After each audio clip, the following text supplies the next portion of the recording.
welcome to the complete Dominaria set review. I am Evan Irwin. I'm Ruben Bressler. And I'm Erin Campbell. And we are Magic Mikes all freaking day. And we are very, very excited to bring the set review to you. We didn't really think this was going to happen. No. This was a surprise. Yeah. We were having fingers crossed, like, could we make this happen? We could raise $1,000, $7,000 later. Right. Here we are, and we're ready to talk about every single card in Dominaria. And there's a lot of them. Yeah. So let's get to it.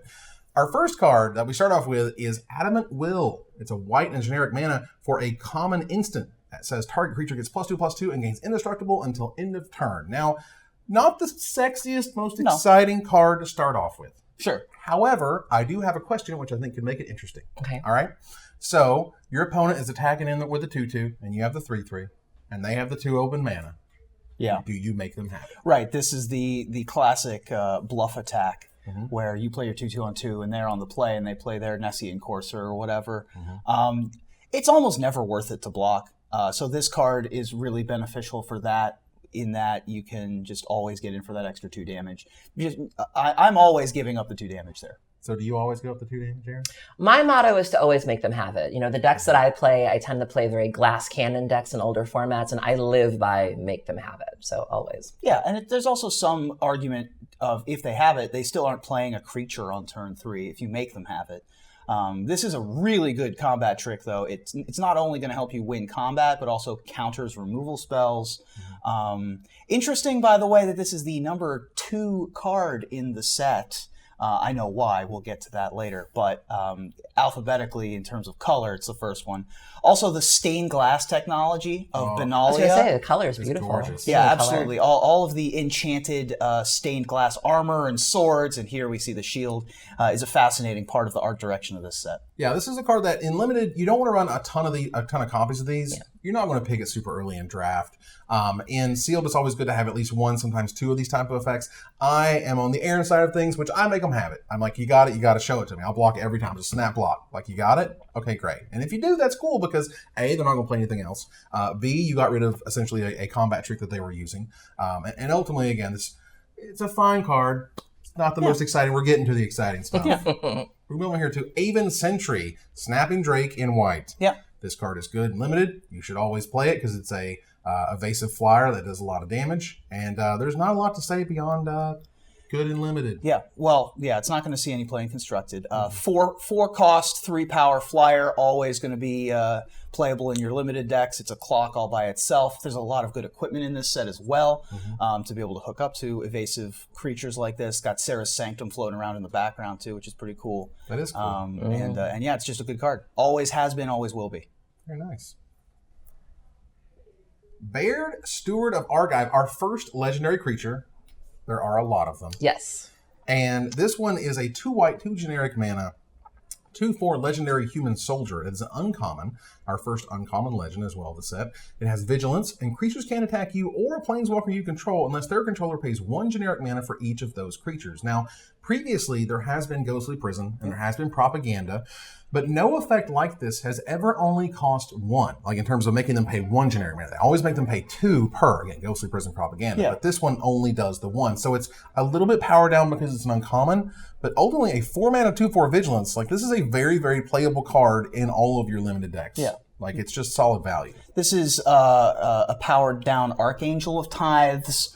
We've also seen the Propaganda effect on a creature before in, I think it's the Windborn Muse. Windborn Muse, yeah. And so we've seen this sort of thing before, never at uncommon, on a creature. All of the creatures that do this are rare, and all the creatures that do this used to have flying. 4 toughness is also a big deal. There's a lot of, the lightning bolt in red that I'm sure we'll talk about at length.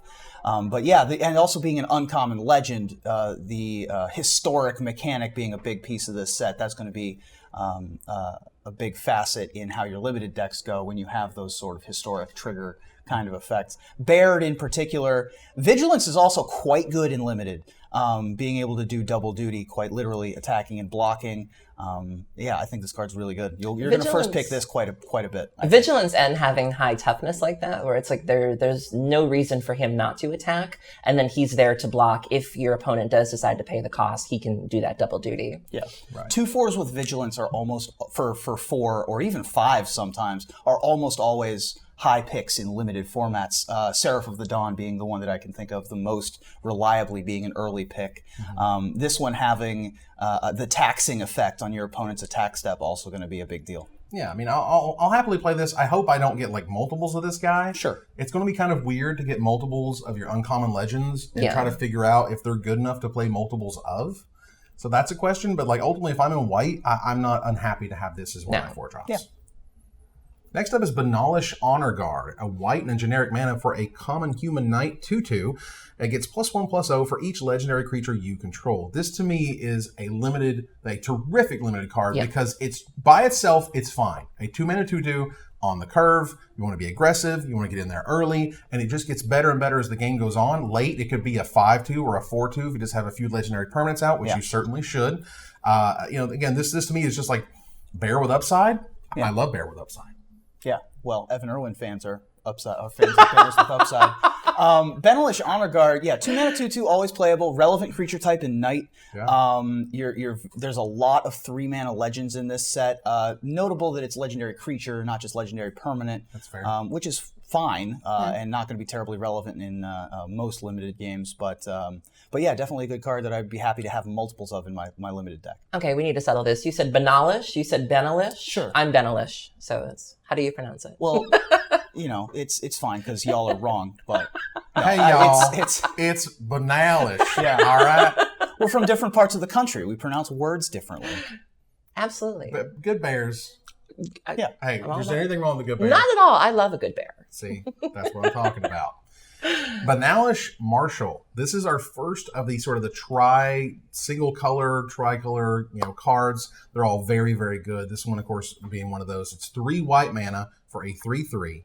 It is a rare human knight and says other creatures you control get +1/+1. So it pumps your whole team. It's got a great creature type. It's going to be there on the curve. It's going to be an issue to run it in 2-color decks because usually in 2-color decks, this kind of makes it like a 4-drop or a 5-drop.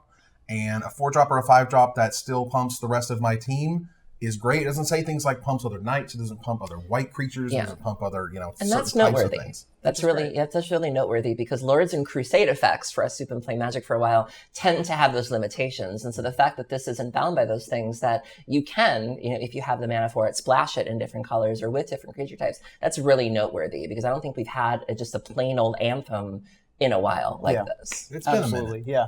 Most of the time, it's things like Honor of the Pure. I'll always play Glorious Anthem effects in my limited decks.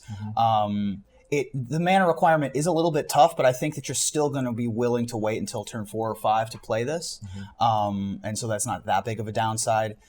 And just a fabulous creature. I'm happy to first pick this every single time. Yeah, I think pick one, pack one. This can really give you like you want to go knights, you want to go white, you want to make sure you're very heavy white. But you may have a supporting color, but it can definitely be sort of a minor supporting color. It is going to be a little bit awkward. There is a not great mana fixing compared to other limited formats in this set. Of course, there's a rare cycle of lands, but if this is in your pack, you're probably not going to have a rare land unless one of them is a foil. There's the Compass, but I mean, that's not a great... I don't want to play that many copies of Mana Silix in my deck, you know what I mean?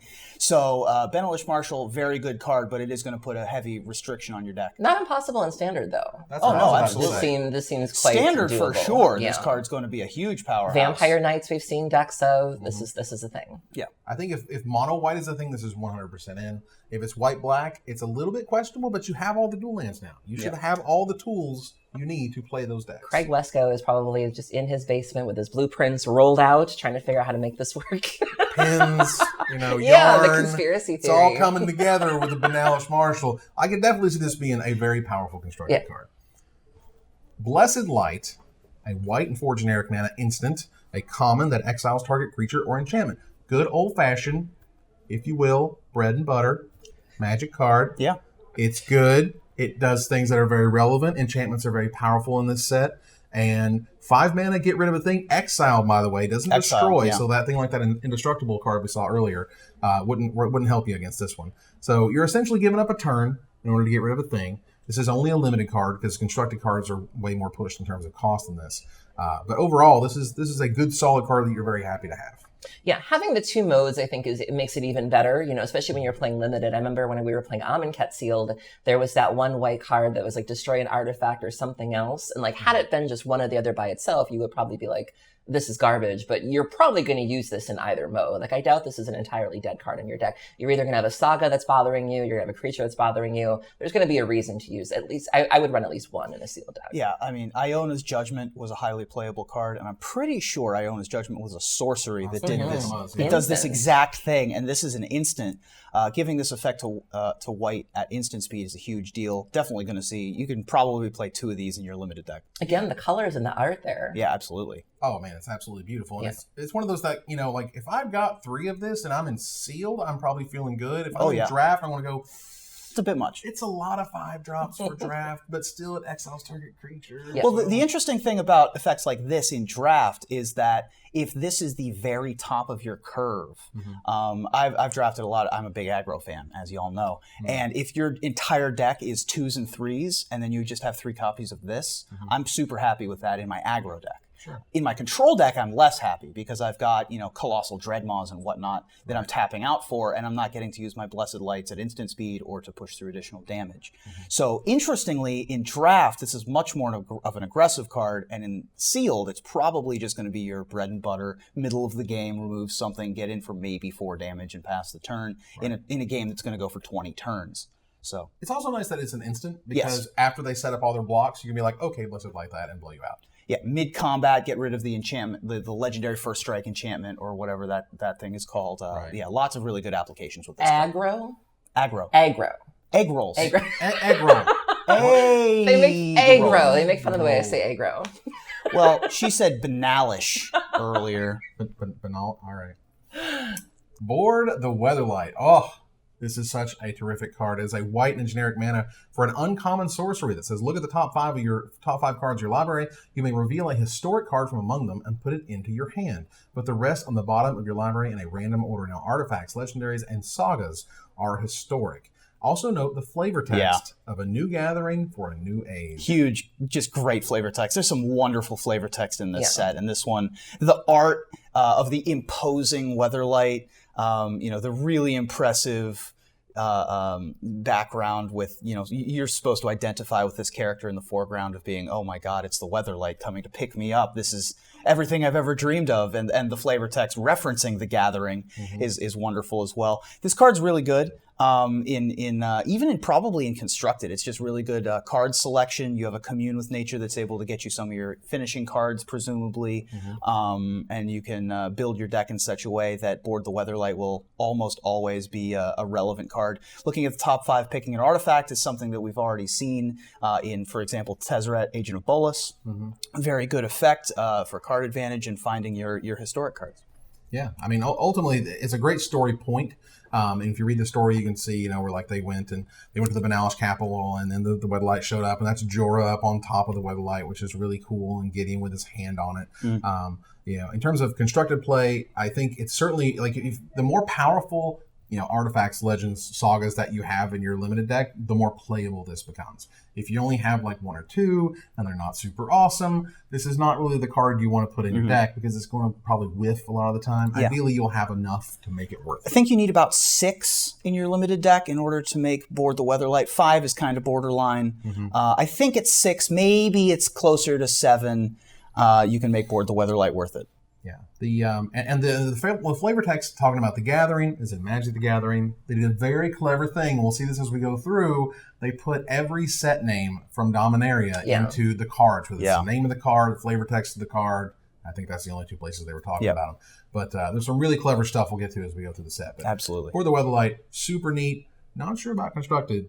But well, the decks that want it are really going to like it. Commune with dinosaurs. If you're playing dinosaurs, that's a must include. When I played Standard Enchantress, we were using Crufix's Insights. So if you're playing a deck that's really going to get some use out of it, you're never going to leave home without it. But otherwise, not so much. Very niche. Yeah, and it's not a Grizzly Salvage effect that puts the cards in your graveyard, which can oftentimes lean things toward constructed as well. This puts them on the bottom. But I still think if you're going to play this, it might have constructed possibilities. There's enough enough Gideons in the format that you're going to want to board the Weatherlight occasionally. Well, there's enough cards in the set that are really leaning on sort of the historic theme, and so I think if you find that sort of build around me card, this can really supplement that strategy. Yeah. Right. And if you have a sick like mythic legend, Oh, sure. This really tips that scale of, you know what, I really want to find my ridiculous Baneslayer thing. Right. A little bit. We'll get to her later. Oh yeah. Call the Calvary, another one of those cavalry. There we go. You know what? Southern. Sorry, buddy. Call the Cavalry shows up. One of those cards you're like, wow, they made a card called Call the Cavalry. Yeah, right. Cavalry. I still can't say it. It's a white and 3 generic mana for a common sorcery that makes 2/2 white knight creature tokens with Vigilance. So on that knight theme, if you're picking Benalish Cavalry first, Benalish Captain, I think it was. That was the Benalish Captain, yeah. Yeah, the 3 white. This card, this is exactly what you want to do on turn 4. That on turn 3, this one turn 4. Yeah. I don't know if it's enough to actually get to constructed, but in limited, I'm 100% happy to play this almost every time. Yeah. Well, we still have Anointed Procession in the format. I mean, token decks have popped up in Standard. I know the Vampire token decks are popular. I wouldn't rule this one out. I wouldn't. Yeah, with History of Benalia as well. If you go turn 3 History of Benalia, turn 4 this, make 3 knights, and then eventually you're attacking for $1 billion on turn 5. Call the Cavalry is quite pushed, I think. I mean, 4 power and 4 toughness across 2 bodies with an ability for only 4 mana at common is a quite powerful effect. Yeah. And I think that this is going to see you're going to play every copy of this that you draft in limited, and it might make it there in constructed. Honestly, I think this is a really powerful card, especially with the captain and the history that can push those knights over the top. So much synergy. Yeah, absolutely. Just a ton. And knights, again, are a super relevant creature type in this set. There's a bunch of things that affect different knights. Yeah. And also the knight token that came out with this set. I forget who the new artist is, but it's their first art ever, and it's like a stained glass knight, and it looks gorgeous. Awesome. So I'm really looking forward to picking a bunch of copies of these. Yeah, I mean, it's hard to say that you wouldn't play a white and 3 generic mana 4/4. Yeah. Like, I'd be happy with that. And you say, well, okay, if you bust it in 2 halves, right, and give both of the halves an ability that lets them attack and block at the same time, yeah, you're okay with that? Yeah. I'm okay with that. Yeah, you're losing something, you're gaining something as well, right? And you have to just take advantage of that gain, as opposed to when you block with your 2/2s and your opponent shocks mid combat, you're losing your 4/4 as opposed to if it was actually a 4/4. Right. So you're losing some utility there, but I think that the additional fact that it's a sorcery, that it makes tokens, that it makes knights specifically, I think that there's a lot to go on. Yeah, this card's super cool. Charge! Another one. How is this just now? Is this a reprint or is this? No, this is a this brand is the new... first time we're getting a card called Charge. Charge! This creature gets close to +1 charge. That's it. That's what it does. It's 1 white, instant, common. Creatures you control get +1/+1 till end of turn. Yeah. That's what it does. Great. It's the 1 mana, my dudes get bigger. The end. Not a great card, usually, because oftentimes +1/+1 is not enough to swing a lot of games or to turn a lot of combats around. Sometimes it is. Obviously, if you're going with like the we need to go wide strategy, you have a bunch of Call the Cavalries. You have like the Benalish Captain. You're able to get some of those little token strategies going. Yep. This becomes a lot better. But you also have to have sort of you have to have a certain amount in order to make it worth it. In order to capitalize on charge, you definitely need to have an established board state. You definitely need to go 2-drop, 3-drop, and preferably 2 drops on turn 4, or go 1-drop, 2-drop on turn 3. You definitely want to do the go wide thing. Charge, I think, is a fabulous combat trick in the fact, first of all, it's an instant, so you can do it on the defensive end too. Which I appreciate. Nice. And the knights all have vigilance, so you can use your charge whenever, whenever it becomes relevant. I'm not unhappy to have multiple copies of this in the right kind of deck. That mono white draft strategy that we were talking about, if you can get enough of the weenie creatures, you definitely want to have a lot of charges. And also, this is one that I could foresee being a keyword in the future. Creatures that have charge, that when you meet a certain condition, creatures you control get +1/+1 until end of turn. So I would like to see, like a charging Monstrodon that when I wanna you attack with a dinosaur, creatures you control get +1, or something like that. Sure. So I want to see charging saplings. There you go. That's what I want. I want a field of saplings. Absolutely. Like a Braveheart, but with saplings. You can make a ton of saplings in this set, and charging saplings is definitely a draft archetype that you can be on the lookout for. Now, I wouldn't say this is any way constructed worthy, but I would, and it's not great in the slower types of decks. If you have a slow sealed, or if you have a slower sealed draft, or a slower control draft, this is not where you want to be, because this is a terrible top deck when there's nothing on the board. Yeah. You definitely want a presence. You want this to be part of an overwhelming strategy. The other good thing about this card when you're drafting is that it's going to wheel a lot, because very few decks want it, but the decks that want it want multiple copies of it to be able to take advantage. So if you are in that tiny creature strategy, and everyone else at the table is in blue-red artifacts, and then black-white historic, and then people are sort of doing these mid-range things where they're trying to cast 3/3s for 4, a charge is going to wheel out of every pack, and you're going to be able to take great advantage of that. Yeah, well, 1 charge is fine, but 2 charges is probably going to be overwhelming. Yeah, and is going to lead to a lot of blowouts. Davenant Trapper. Davenant or Davenant? Davenant, y'all. The Ammonite Trapper is a white and 2 generic mana 3/2, a common human archer that says whenever you cast a historic spell, tap target creature an opponent controls. So I think this card is very good because you're going to have a lot of options at playing historic cards. Every time you play a historic card, the best creature they have becomes irrelevant, and that's often a really big deal. She also only has 2 toughness because this creature should be fragile, so you can kill it faster than well, normal. it's a 3 mana 3. It's a 3 mana 3/2. It's a Warpath Ghoul. Yeah. Warpath Ghouls historically have been playable in draft formats. This is a nice 3-drop for your aggressive deck, particularly. You're being able to tap down your opponent's blockers pretty effectively. The entanglement arrow in the art is a nice harken back to my D&D roots. Being able to trip up some big giant idiot across the board. I think that this card is quite good. I think that your historic spells in these aggressive decks are going to be the equipments that you're later going to equip. So you're able to play this on turn. Even if this is the first creature you play, you can play this. Then the next turn you can play Short Sword or the Lance or whatever. Tap your opponent's blocker and get in for like 6, which is quite aggressive. And so I think that this card is pretty good. This card's also incredible in multiples. Yes. Because it's only common. You're going to see 3 packs of Dominaria. You're going to be able to get multiples of these. Having multiples of these out and playing any historic spell is probably going to feel like cheating. Yeah. Like your best creature, your second best creature go away. Yep. Get you. Card cool. Danitha Capuchin Paragon. A white and 2 generic mana 2/2.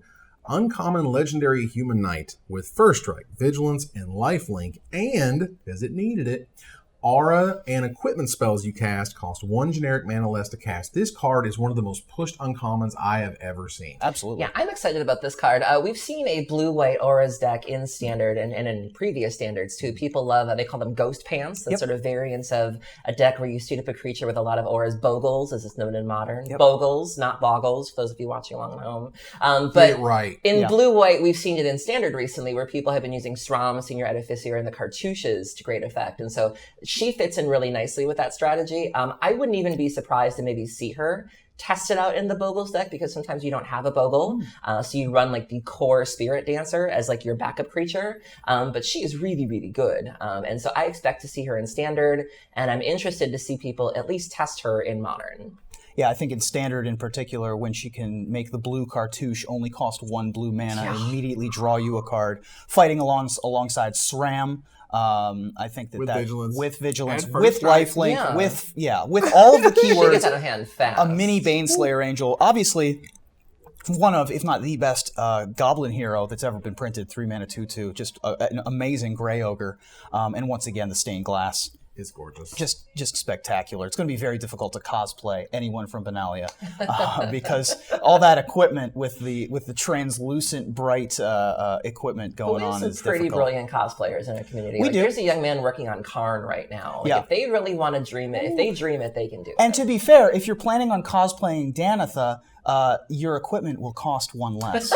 so it'll be easier to build. Even cheaper. That's true. Along the lines. Yeah, So it's hard to like. First of all, I think this might have construct applications because it's keyword soup and it's all the right keywords. Yes. And this is I would happily first pick this thing in limited. Me too. Anything you stick on this girl is going to be amazing, and even by herself, just Yeah. again, first strike, lifelink, and she doesn't even tap to attack. That is a wonderful present worth of awesomeness. absolutely. She is super, super good.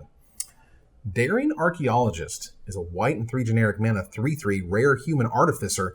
When Daring Archaeologist enters the battlefield, you may return target artifact card from your graveyard to your hand, and whenever you cast a historic spell, you put a +1/+1 counter on Daring Archaeologist. That's artifacts, legendaries, and sagas. So this is a card that I think can get out of hand pretty quickly. It's great in the late game. It's actually not great, I think, on the curve. You want to be able to get that advantage of getting something back. Yeah. Now, I see some potential in this for the God Pharaoh's gift decks because you're milling yourself, obviously, with things like Chart the Course and strategic planning and things like that. And so the odds of you getting a God Pharaoh's gift in the graveyard are pretty high. If you don't have it refurbished, that's really, really awkward. Being able to get this back from the graveyard, and then when you do cast the God Pharaoh's gift, getting a counter for it is just value right there. A lot of the gift decks have moved back to Gate from the Afterlife or Gate of the Afterlife, I think it is. And so this really helps you assemble that combo. I think there's a lot of potential with this card. Absolutely. Yeah, I didn't even think about that with the God Pharaoh's gift decks. Yeah. Yeah, this card's spectacular for that. I mean, 4 mana, get back something from your graveyard. Harkens back to Gravedigger. This creature has +1/+1 on that Gravedigger effect, and oh, by the way, gets bigger as the game goes on. This is a massive bomb in limited. Yeah. There are a lot of 3 mana artifact creatures and 2 mana artifact creatures in this set that you're going to be happy to trade with early, and as soon as you trade with them, you can play the Archaeologist and get them back. I think that this card is really, really good. Marby Vehicles is still a thing. Yeah, so there if you God go. forbid they destroy your Heart of Kirin or your either flying, either sphere. Either Harvester. Yeah, so either if God sphere forbid harvester. either one of those things get destroyed, you can bring it back. The thing that makes this so good is, we've certainly seen the kind of Gravedigger effects before, but I don't think we've really seen it where the thing you bring back helps it. So Yeah. that's a neat little True. thing to tack onto it. Absolutely. Yeah, and there is some artifact-based removal in the set. Note that you have to cast the spell. You can't just kind of put it into play with refurbish, for example. Right, or get tokens like your treasure. Like when you Pirates still. Pillage, it's not going to give +2/+2 to your Archaeologist, but even still, it's a 4 mana 3/3 at base. Presumably a 4/4 because you're probably getting back an artifact and you're probably going to cast that artifact. Right. This card is really, really good. I think in limited it is terrific. I think I'm questionable about it in constructed formats, but I could certainly see it because there's advantage on top of advantage, Yeah. and that often leads to a very good Yeah, I card. mean, I didn't think about it in a constructed sense, but once Aaron brought up, I mean, both of those decks bring back artifacts from the grave. Would like to bring back artifacts from the graveyard. And even if you don't cast it, even if you choose it with the God Pharaoh's gift, like you Yeah. target it with the God Pharaoh's gift, it enters the battlefield as a 4/4 black creature, that ETB trigger. Yeah, Go get gets yourself back another another God one. Pharaoh's gift and Yeah. have a really good time. That's really good. That's awesome. So that card is super sweet.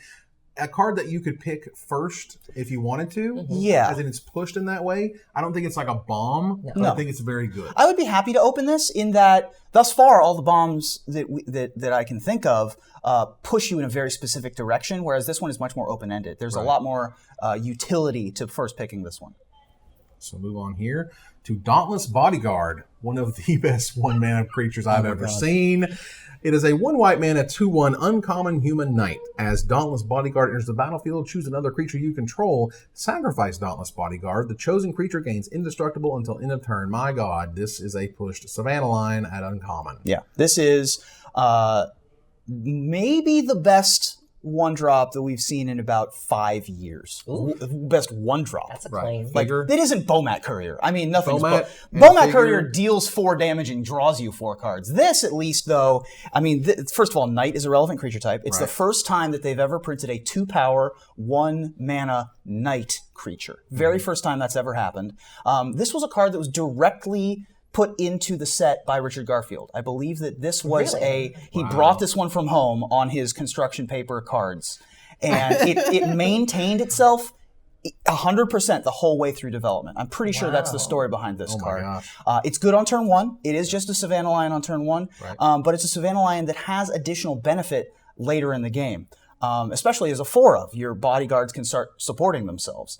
It's going to be a little bit of a headache on Magic Online deciding which bodyguards are protecting whom, because that's a little sketchy. Let's hope they're clear about that. Yeah, we'll hope that they're clear about that on Arena and on Magic Online. But this card is spectacular. Yeah, this card is not necessarily like your first pick per se, because if there's a bomb rare or whatever, it's a very good rare, it's fine. I'm happy to take this 3rd through 5th, though, which is very rare for a 1-drop. Absolutely, because usually it's ridiculous on turn 1, but it sucks on turn 7. This is the opposite. This is great on turn 1, great on turn 7. My best creature now has a shield around it, and that is very, very powerful. Yeah, the other thing that this does, though, is it's going to be a little bit of a skill tester. Guys, cast your Dauntless Bodyguards on turn 1. All right? Don't save them. This is the Dire Fleet Daredevil trap where people are like, oh, but I want that enter the battlefield. No, you just play the creature as a creature. Trust me, it's good enough. But if you happen to play it on turn 6, it's still going to be good. Yeah. It's still going to be fine. Absolutely. Duh. Wubba lubba. All right. So fun fact, when I was going through the visual spoiler, I didn't know that was a B, and I thought it said duh, and I was like, what? There's already a card called duh. Yeah, I was just like, I gotta wipe the sleep from my eyes, Oh my God. Well, dub, first of all, wubba lubba. Secondly, it is a real thing. Being dubbed is essentially 19 something. I dub thee. Right. It's a step up. Yeah. But it's just I got you. It's just a weird, it's a 3-letter, card name, which is already incredibly rare. Anyway, dub is a white and 2 generic mana, common enchantment aura, enchant creature. The enchanted creature gets +2/+2, has first strike, and is a knight in addition to its other types. So, silly name aside, this is a good enchantment. This gives you a lot of benefits. First strike gives them the right creature type that you care about when you're in white. It is good, not crazy. I want to run 12 copies of it or whatever. But I will be happily playing this in my sealed decks and drafting it late. Good flavor. The act of knighting somebody, again, is something you'd think we would have seen by now, where, we've been in how many kingdoms with, knights and kings and queens, and we've never seen that act on a card before. Yeah.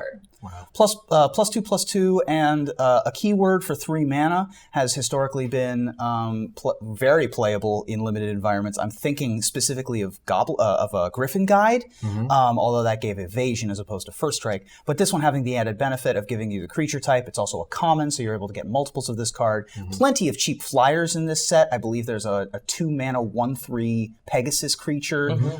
Any 2-drop and then dub into turn 3 is going to be very difficult for a lot of decks to deal with. There aren't as many good -2/-2 Moment of Craving style effects in black. The red is also down to about 2 damage. I mean, you're going to be able to get things out of removal range very quickly with dub and get in for a lot of damage. And I think the Pegasus is 3 mana. Is it 3 mana? But we'll get there. All right. We'll get there. There's plenty of 2 mana creatures. So next up, we have our first special guest. Now, our special guests were done via a Kickstarter stretch goal where we invited a bunch of people from the community to come and hang out and sort of do the set review along with us. Tell us what cards you wanted to choose and why. Tell us what you think about the card, and we'll come back to us and we'll get our reaction to that, as well as what we feel about EvaHalcyon Witness.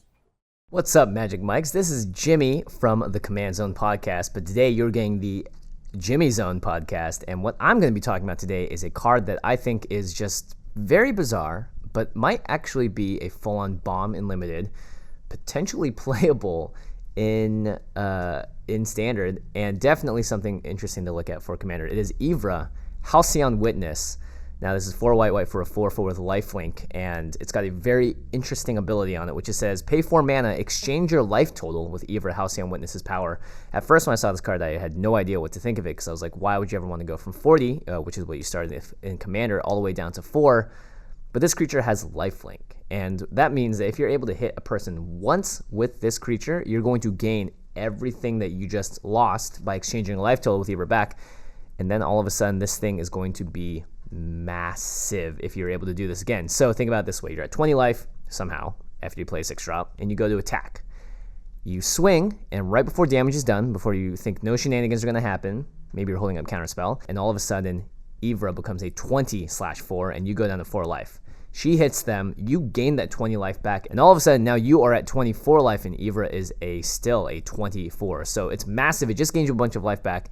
And the next turn, now you have a ton of life, as well as a creature that just basically will always threaten lethal every single turn. And of course, you can keep doing this back and forth to gain more life and more life and more life. But basically, if you're able to protect this thing and you're able to get this off once, then you pretty much are just going to have a lot of things on lockdown. In Limited, I don't see how you can really, you're in such a great commanding position after that point in Limited, even though it is still 6 mana and there are a lot of removal spells, both in Limited and Standard. I feel like a control deck could take this card and just ride it straight to the end game. Obviously, I'm not a competitive player, so I could be talking completely out of my butt, but for what it's worth, I think this card's pretty cool, and I can't wait to play with it, either in Draft or probably, more likely for me, in Brawl. Awesome. Well, Thank you very much, Jimmy, for hanging out and participating in the set review. That was super cool. Wow, I didn't even register that different life totals were different things in the Commander formats. Leave it to the Commander cast folks to clue us in on that one. I mean, I was already interested in making this a 20/4 lifelinker in Limited, 40/4 or 30/4 in Brawl. Boy, that is a number. It's a bit of a investment, but a 4/4 lifelinker in Draft is already massive.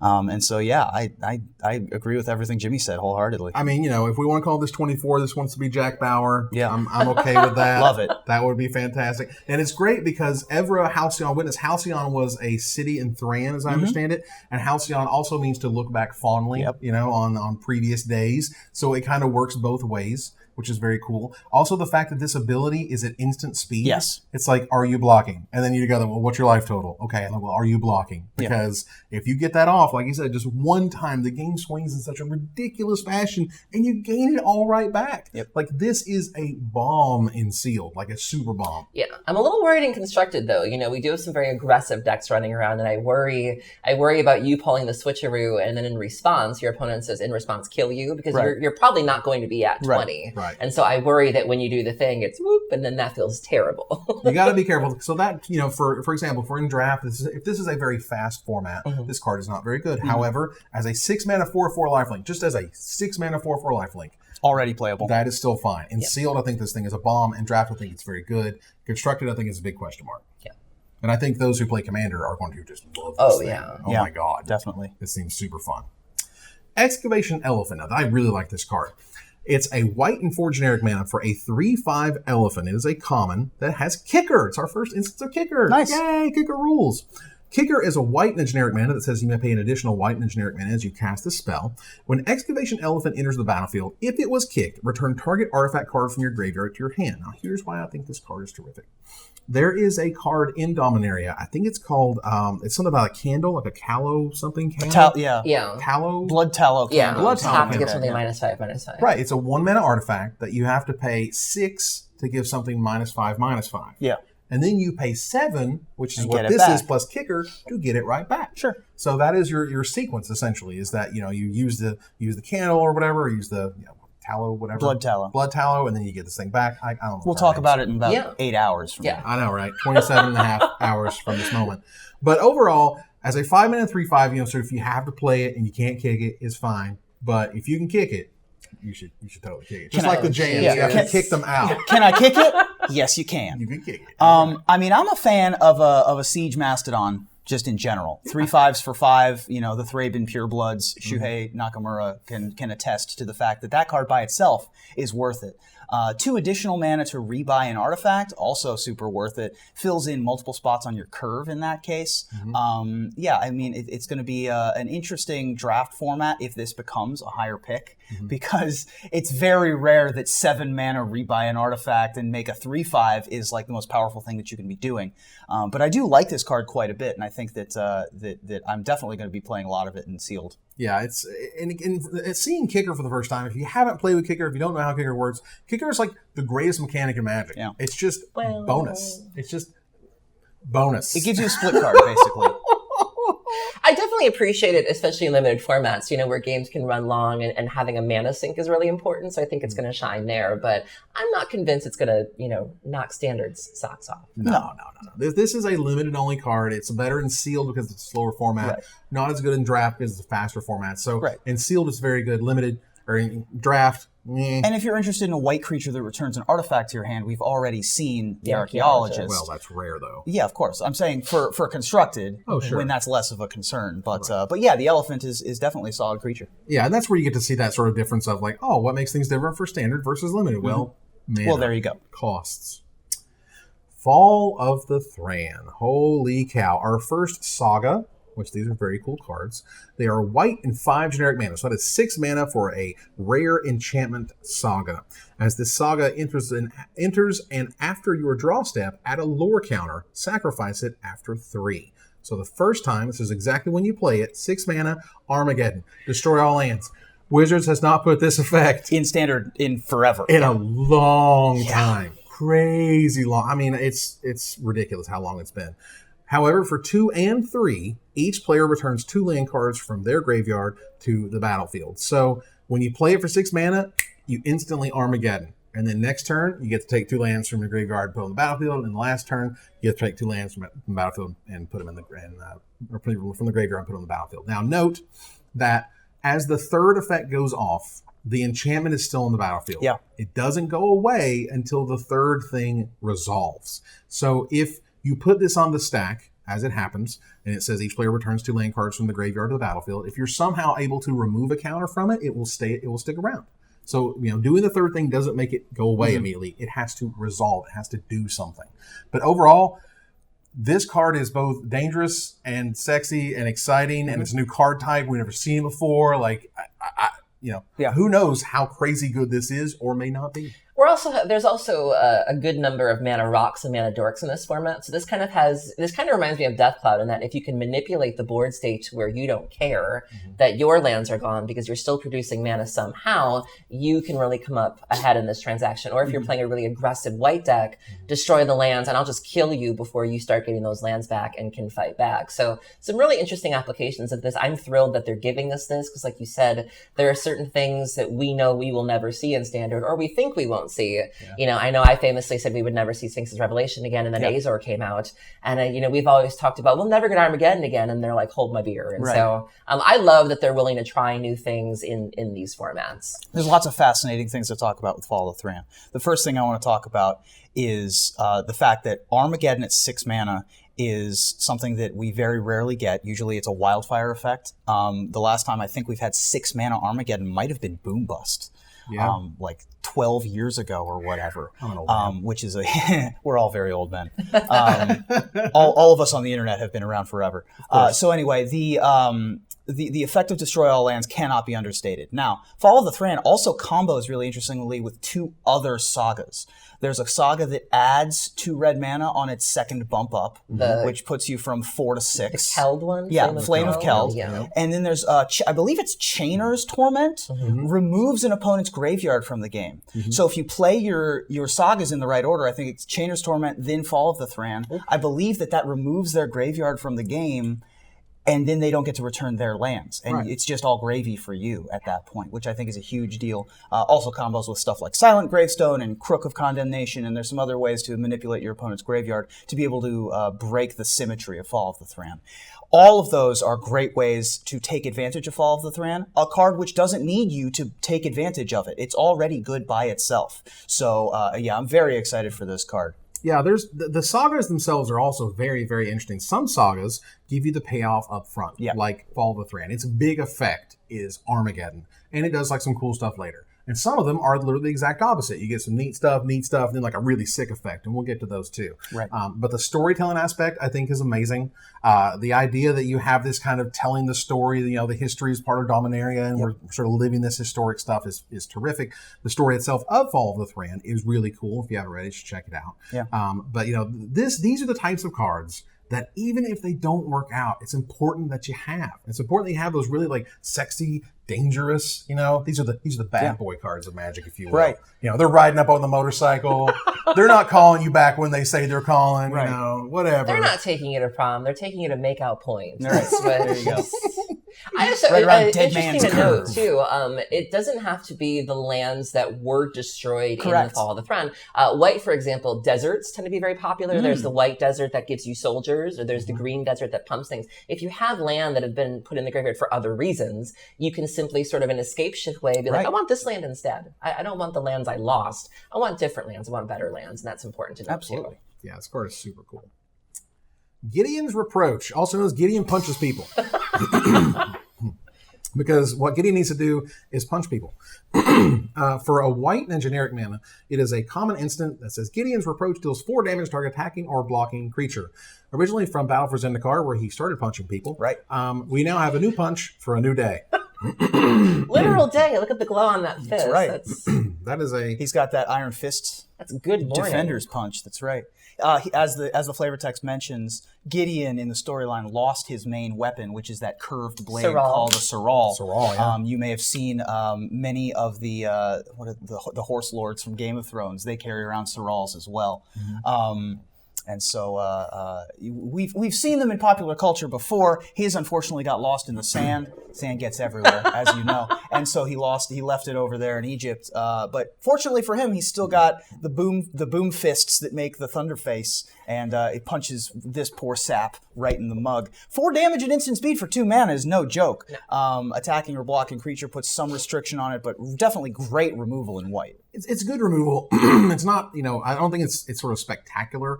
This is one of those cards that I'm happy to have it. I don't want to have a ton of them, but I usually run most of all that I have. Yes. Does that make sense? It's like if I've got like 4 of them, something went weird anyway.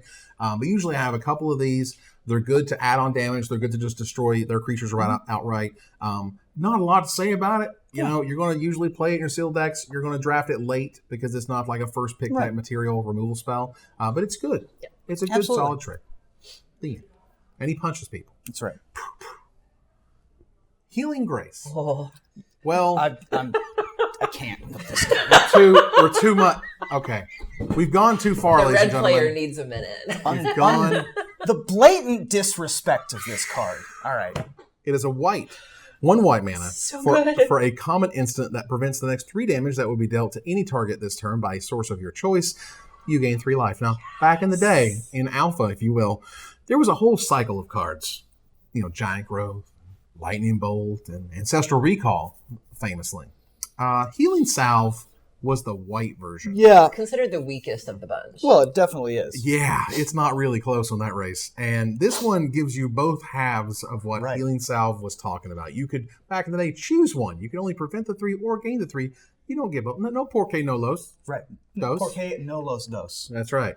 No, 9. Se habla Espanol. I am very interested in this card as somebody who famously does not like mono red and burn strategies, which are very viable in standard right now. We have the aggressive red-blue gift deck. Mono red is still a thing. Mardu Vehicle still pops up from time to time. I've seen people express interest in this in modern. You can get skull cracked, but for the low cost of just 1 mana to do that, not only prevent 3 damage, but then gain 3 is a blowout. And I'm really excited by this card. The ability to Snapcaster this in modern is a terrifying prospect for me to play burn ever again in modern. I mean, Core Firewalker sees a lot of play in sideboards in modern, but has a very strict mana requirement of double white. So even the Jeskai control decks or the burn decks that sideboard copies of Core Firewalker, you can only really put 2 of them in there. This, you can just play as many as you want. I mean, it's 1 white mana. It's an instant speed card. It counters a Searing Blaze all by itself. This card is no joke. And definitely a powerful tool for folks who want to stay alive long enough to try to win the game as opposed to win the game before they lose. I'm also interested in trying this with an enchantment that we'll get to later. I want to pair this with Lich's Mastery. Oh my god. Yeah, build your own Ancestral. In which case you get to prevent 3 damage, which you really want to be doing if you don't want to sacrifice things. Gain 3 life, and then draw 3 cards, like for the low cost of 1 mana. I love that. So we go from the Healing Salve to the Healing Grace to the Ancestral's Healing Grace. Reach for the stars. Shout out to Tan and Grace, good buddy of mine. Wow. I was not expecting this to actually have any discussions for Constructed. I honestly expected us to go like, this is really silly, weird. Prevention. People have played Rest for the Weary in Modern before, which is 2 mana gain 8. This is effectively 1 mana gain 6.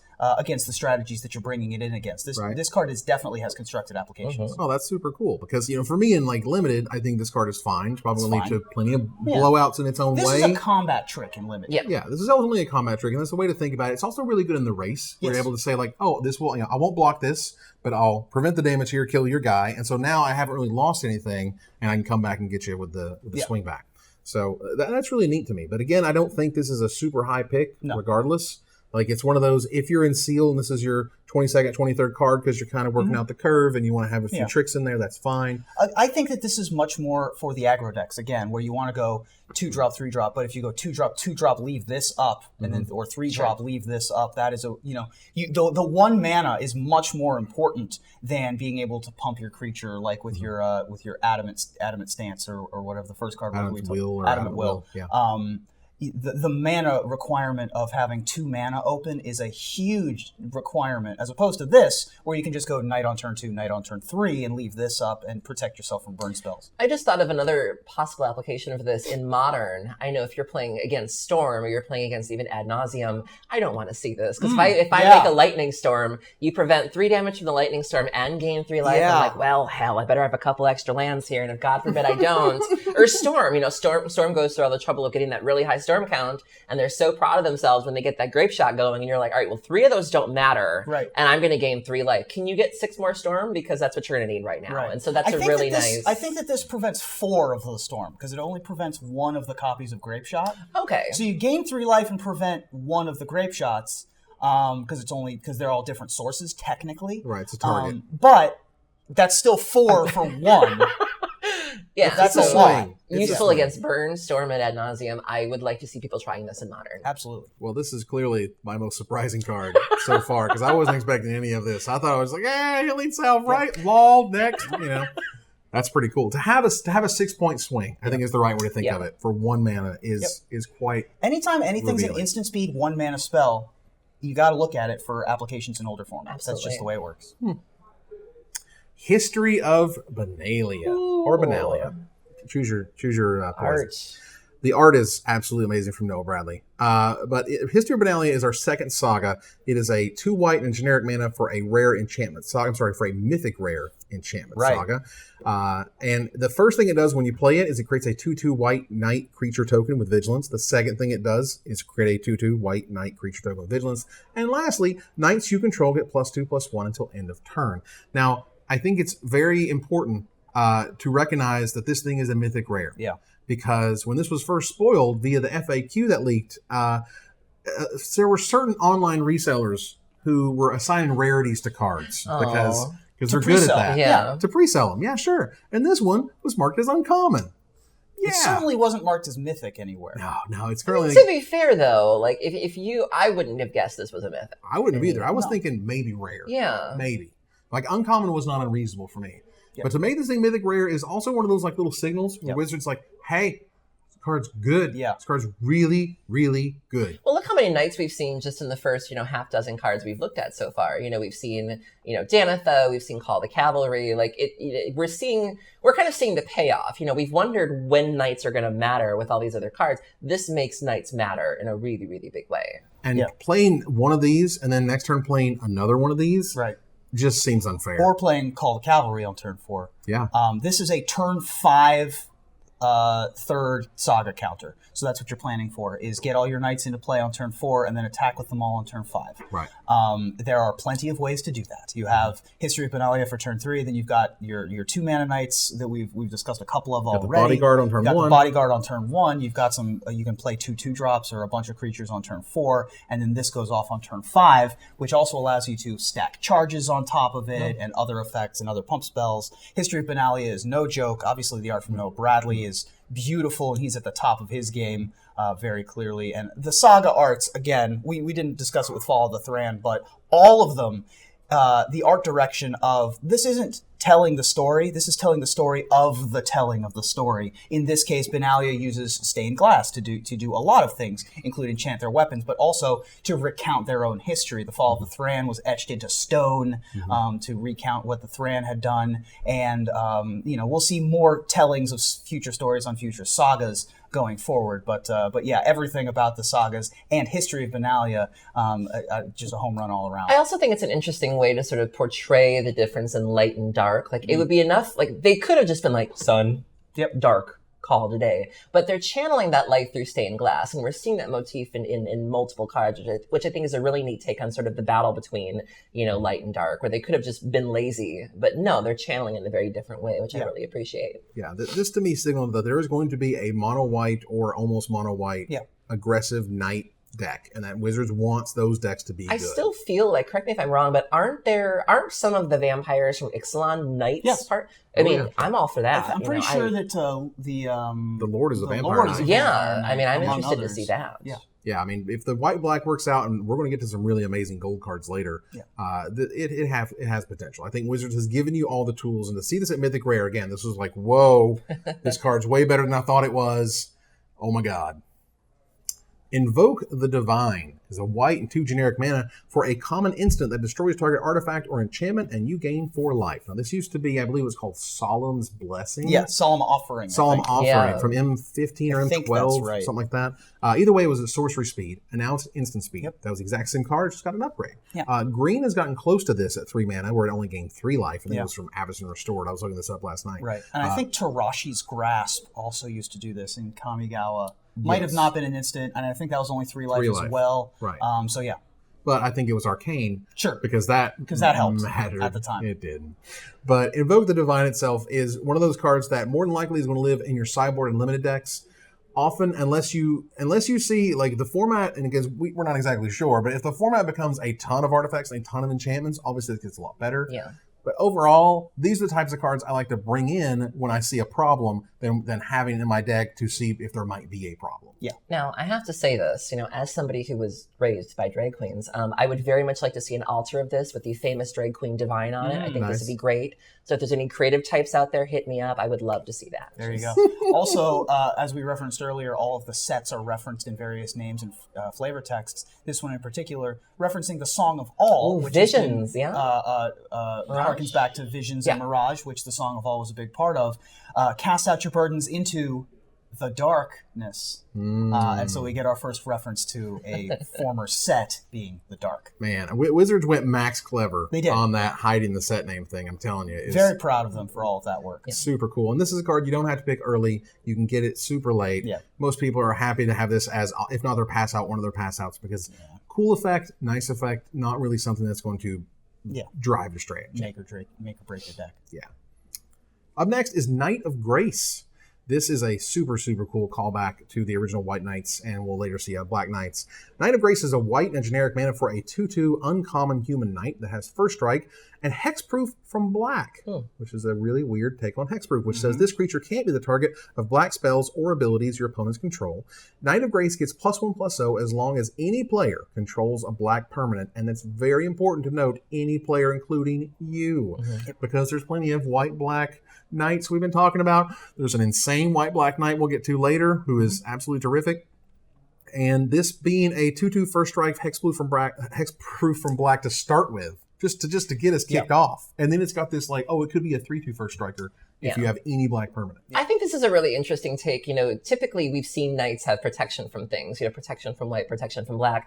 And, Wizards has been very open about the fact that certain things feel bad. And so this is a really neat way to sort of illustrate that it is the antithesis of black, but still giving black a chance to deal with it.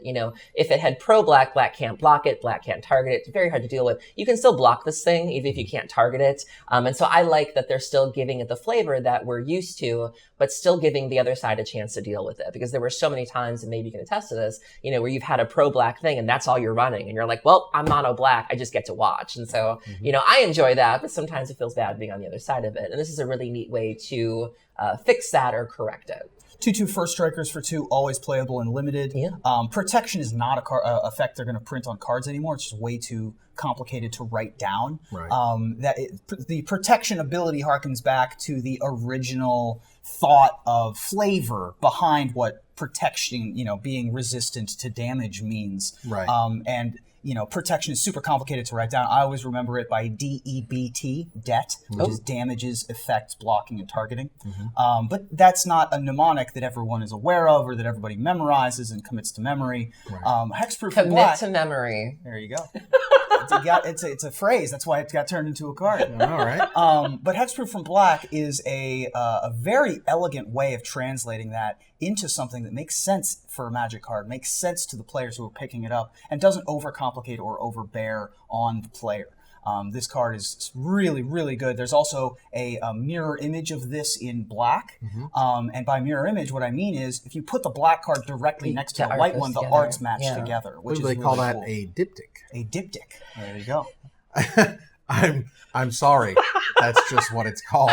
I looked it up because I was like, "What? How do you use it?" Okay. There's been a couple of diptychs in Magic before, usually associated with basic lands. Right. They're all famous, connected. I believe it's Mirage. Christopher Rush had a diptych series of basic lands. Right. Lorwyn had a couple of those. Rise of the Eldrazi had, I think, one from Avon. There you go. Yeah, there was a ton of those, but protection was weird because people just didn't really understand. If I have a black knight that has protection from white and I cast Wrath of God, does that kill it? I don't understand. Also, flavorfully, like the white knight and the black knight can actually battle now. Yes. That's important. Yep. Like you are resistant to them, but you can still attack. You can still They can get still into clash combat. swords. Yes. Yeah. So this is a very, very good card. You always play this thing unlimited, draft or sealed, no matter Absolutely. what. A really good early pick, not necessarily your first pick, but it is still a card that will always make my white decks. Yeah. This is a sweet, sweet bear. Knight of New Benalia. Speaking of bearish creatures, it is a white and generic mana for a 3/1 common human knight. There we go. The end. Simple. Just Blade of the Sixth Pride forward. Right. 2 mana 3/1s as we've seen them. They've printed a whole ton of them. Yep. They've all been good to various degrees.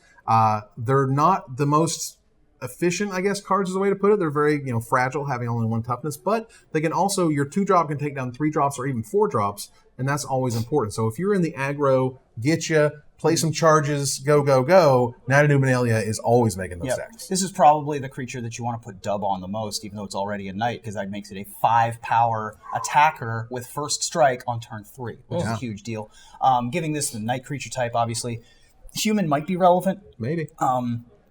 3/1 for 2, obviously Raptor Companion, Blade of the Sixth Pride. We've seen it a couple of times. And the flavor text tells the story of that stained glass blade. Yeah. Explaining where it came from and why it's so important to the New Benalian Knights. The only elite knights are entrusted with these martial works of art. Yep. That is super cool.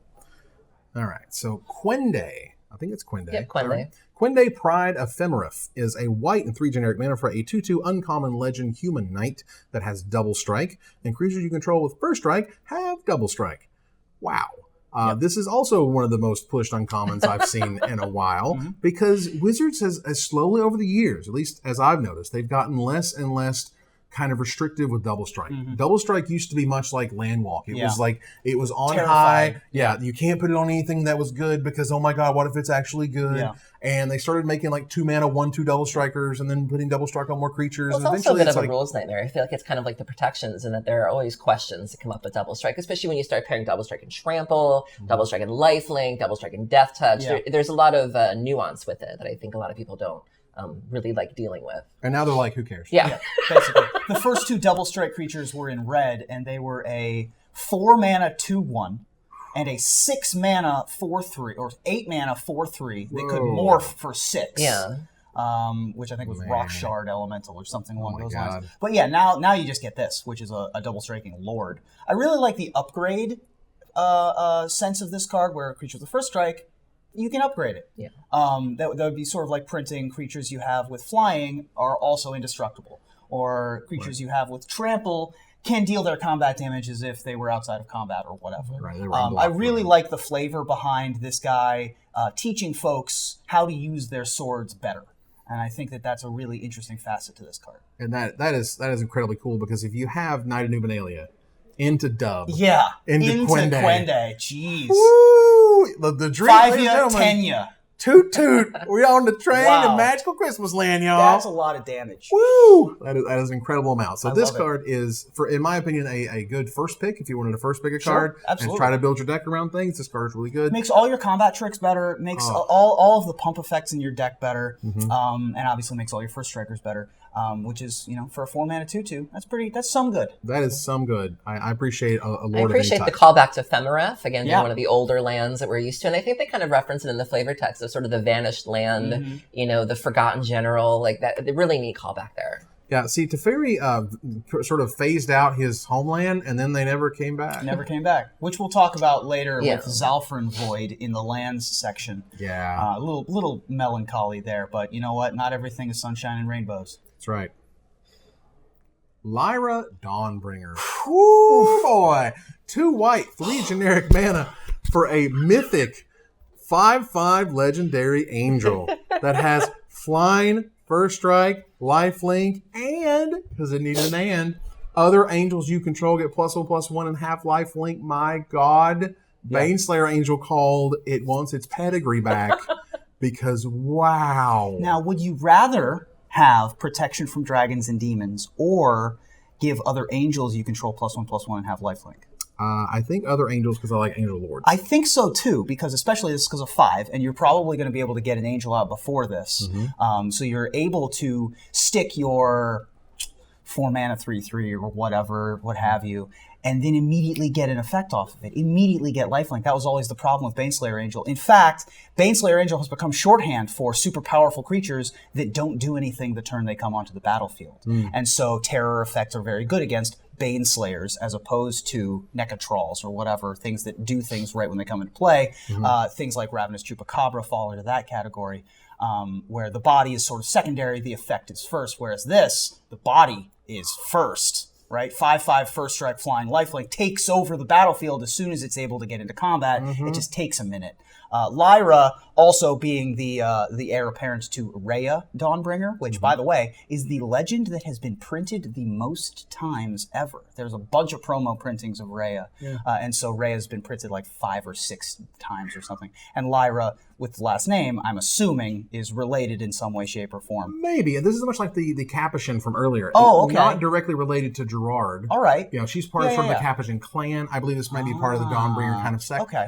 I don't know. All I know is this is a monster, huge, super crazy mega bomb unlimited. Oh my God! Like, you know, go around and high five all your buddies. I think it was going for $11 the other day when I looked. I'm really interested in this in the control decks or the mid-range decks. I've been playing Approach of the Second Sun lately, and one of the things I enjoy is when people board out your either removal because they assume you have nothing. And so one of the things we like to do right now is use the Regal Caracal and just slam a bunch of cats on the board. Being able to do the same thing is kind of slam a 5/5. Oh, you thought I had no creatures? Deal with this. And this card is very good. And even the second part, like the second part's cute, but just having a flying first strike lifelink by itself is a really, really good thing. And whether you're playing mid-range, whether you're playing control, I think there's definitely going to be a home for her in Standard. Absolutely. I mean, the curve on this thing is just, the rate is unbelievable. It's really, God Pharaoh's really Gift, good. even if you're feeling really greedy, they've been using Angel of Invention. Shout out to our preview card. Yeah.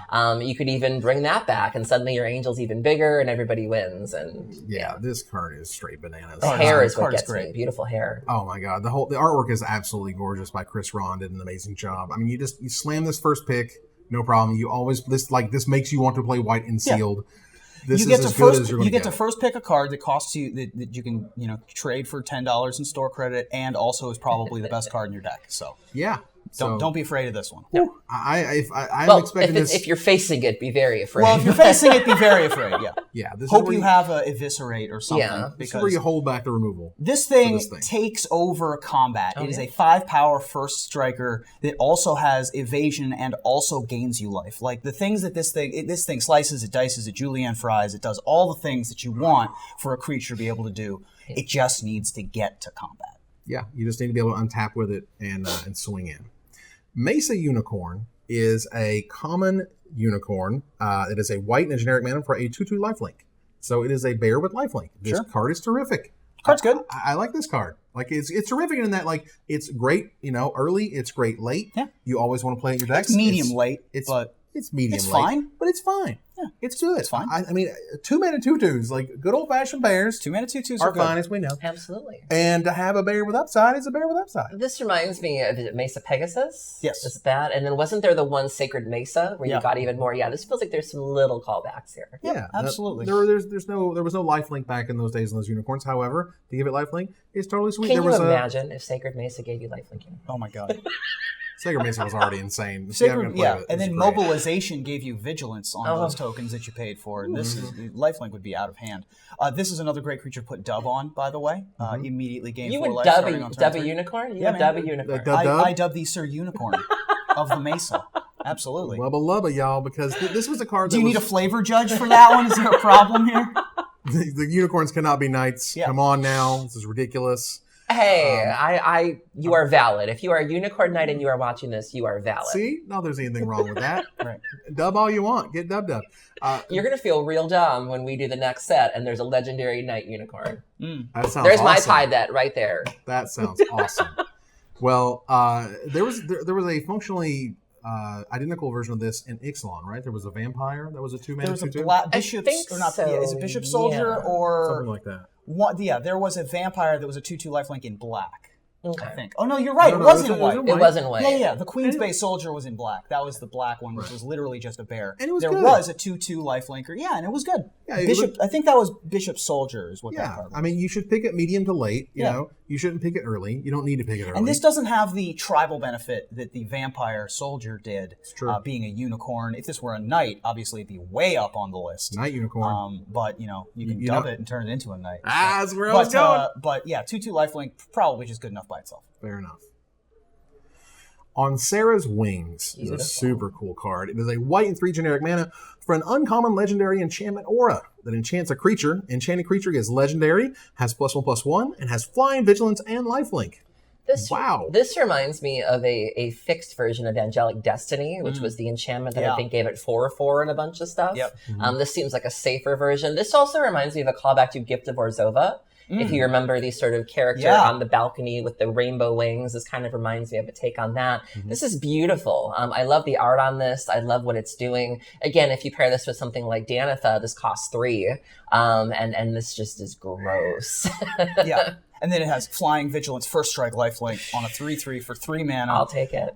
Turning it into a legendary creature is obviously relevant as well. There are lots of things that trigger with historic and require you to have legendary creatures on the battlefield, not just legendary enchantments or legendary lands or other legendary permanents like that. Yeah, I think this card's very good. There's a long history of 4 mana auras that just win games by themselves, all the way back to the Embrace cycle in Urza's Saga, things like Zephid's Embrace and Sarah's Embrace from that cycle. And obviously Angelic Destiny that stapled a Sarah Angel onto any creature that you put it on. There have been lots of effects like that, all the way down the line. It's very difficult to beat a huge lifelinker, especially one with evasion, and even more so if it can attack and block like this can. This is a very, very good card. The dream for me is to put this on a creature and then cast I can't remember the name, the Urza's Hissy Fit, where he exiles everything but your legendary. And so Urza's you wipe Hissy Fit. Yes. We'll get to Urza's Hissy Fit later in the white but cards. you wipe the board Yes. and you wipe everything but your legendary flying vigilance lifelink creature, and you're like, Right. all right, deal with that. Absolutely. Oh my god, yeah. This card in and of itself is absolutely terrific. Not necessarily a bomb like this. You know, No. you can still be blown out by removal. Build a bomb. You got to. This You is got build a bomb Yeah, for sure. definitely build a bomb. It's a very sort of Rise of the Eldrazi Go in down that to way. the mall and buy your daughter a build a bomb. Wow. Because it can make one. And Vigilance is one of the most underrated mechanics ever. Yeah. Because people don't really understand the benefit of just going like, get you, Yeah. and then keeping my creature there to block at any point in time. Is There very, very are powerful. lots of reasons why foils of cards become expensive. Either if the art is brilliant, things like Gift of Orzhova, they become expensive, or they are special for some other reason. The new card frame, in addition to the art on this, I think is going to make foils of On Sarah's Wings more expensive than they otherwise would be based on playability in actual formats. And so if you open a foil copy of this, put it in a sleeve and save it for later. Yeah, this isn't one that I would pick first in draft. No. I would always play it in sealed. I think this card Yeah. is easily an auto-clued in sealed if you're playing white. But I do think you also want to pick it early. This is not a card that will go late because of the benefits are real.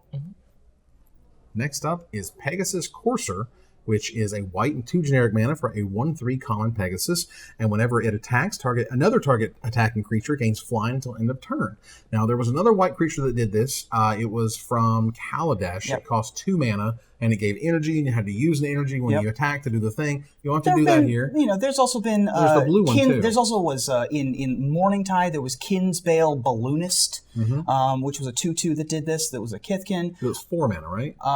Then there was also a 4 mana 2/2 in blue that did this. I mean, this effect has been seen on creatures Yeah, I was before, gonna and say. it's always good because Always, picking yes. up and carrying your colossal dreadmaws over the battlefield is a thing you want to be doing.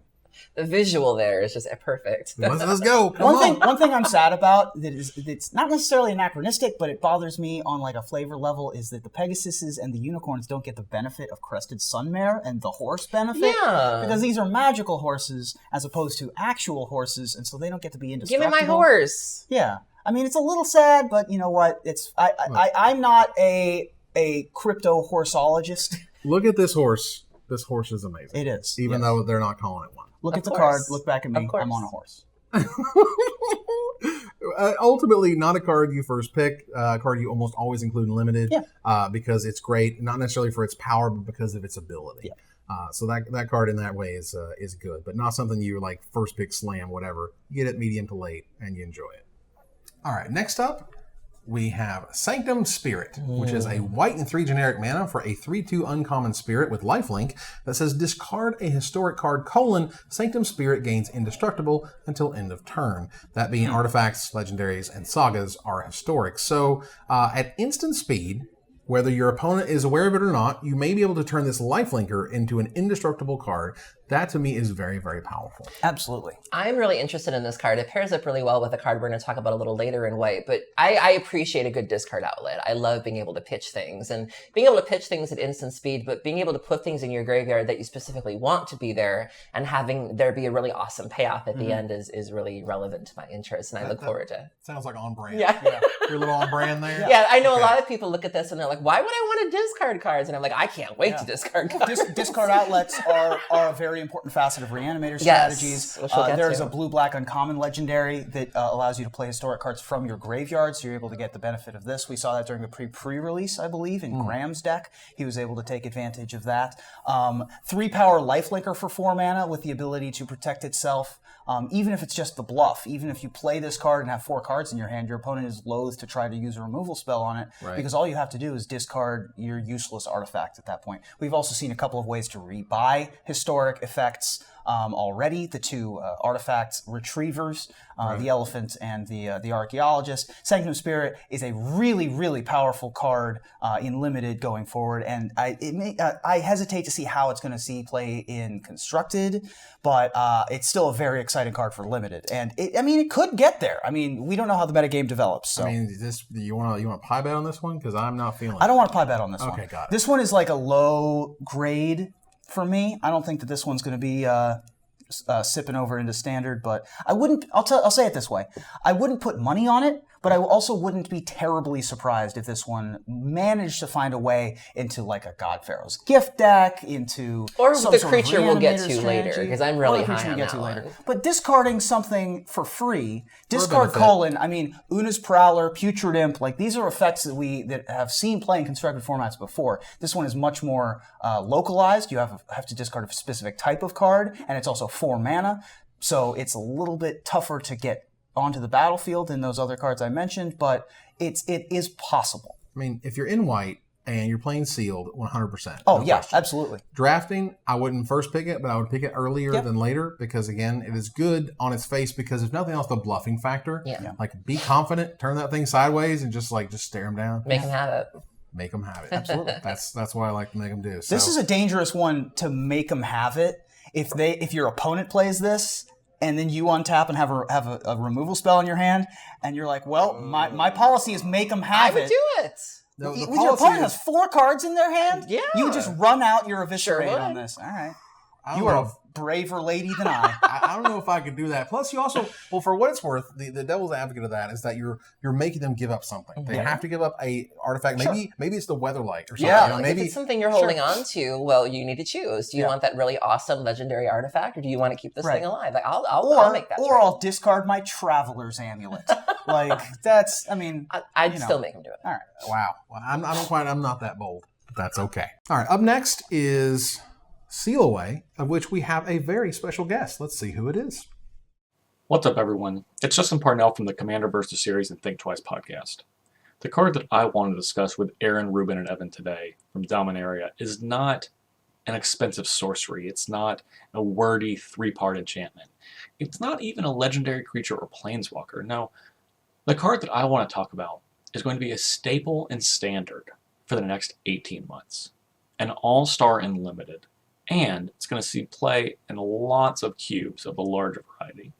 The card that I want to discuss is the brutally efficient Seal Away. Now I know what you're thinking. Seal Away is the worst two parts of cards we've seen before. Stasis Snare, which has Flash, and Journey to Nowhere, which doesn't care about the creature being tapped or not. And I said, I'm looking at this card and comparing the best two parts of that card in the best parts of Seal Away. While Seal Away is not going to be able to remove blockers in an aggressive white deck, or it's probably not going to be able to snag your opponent's Scarab God if they're playing cleverly.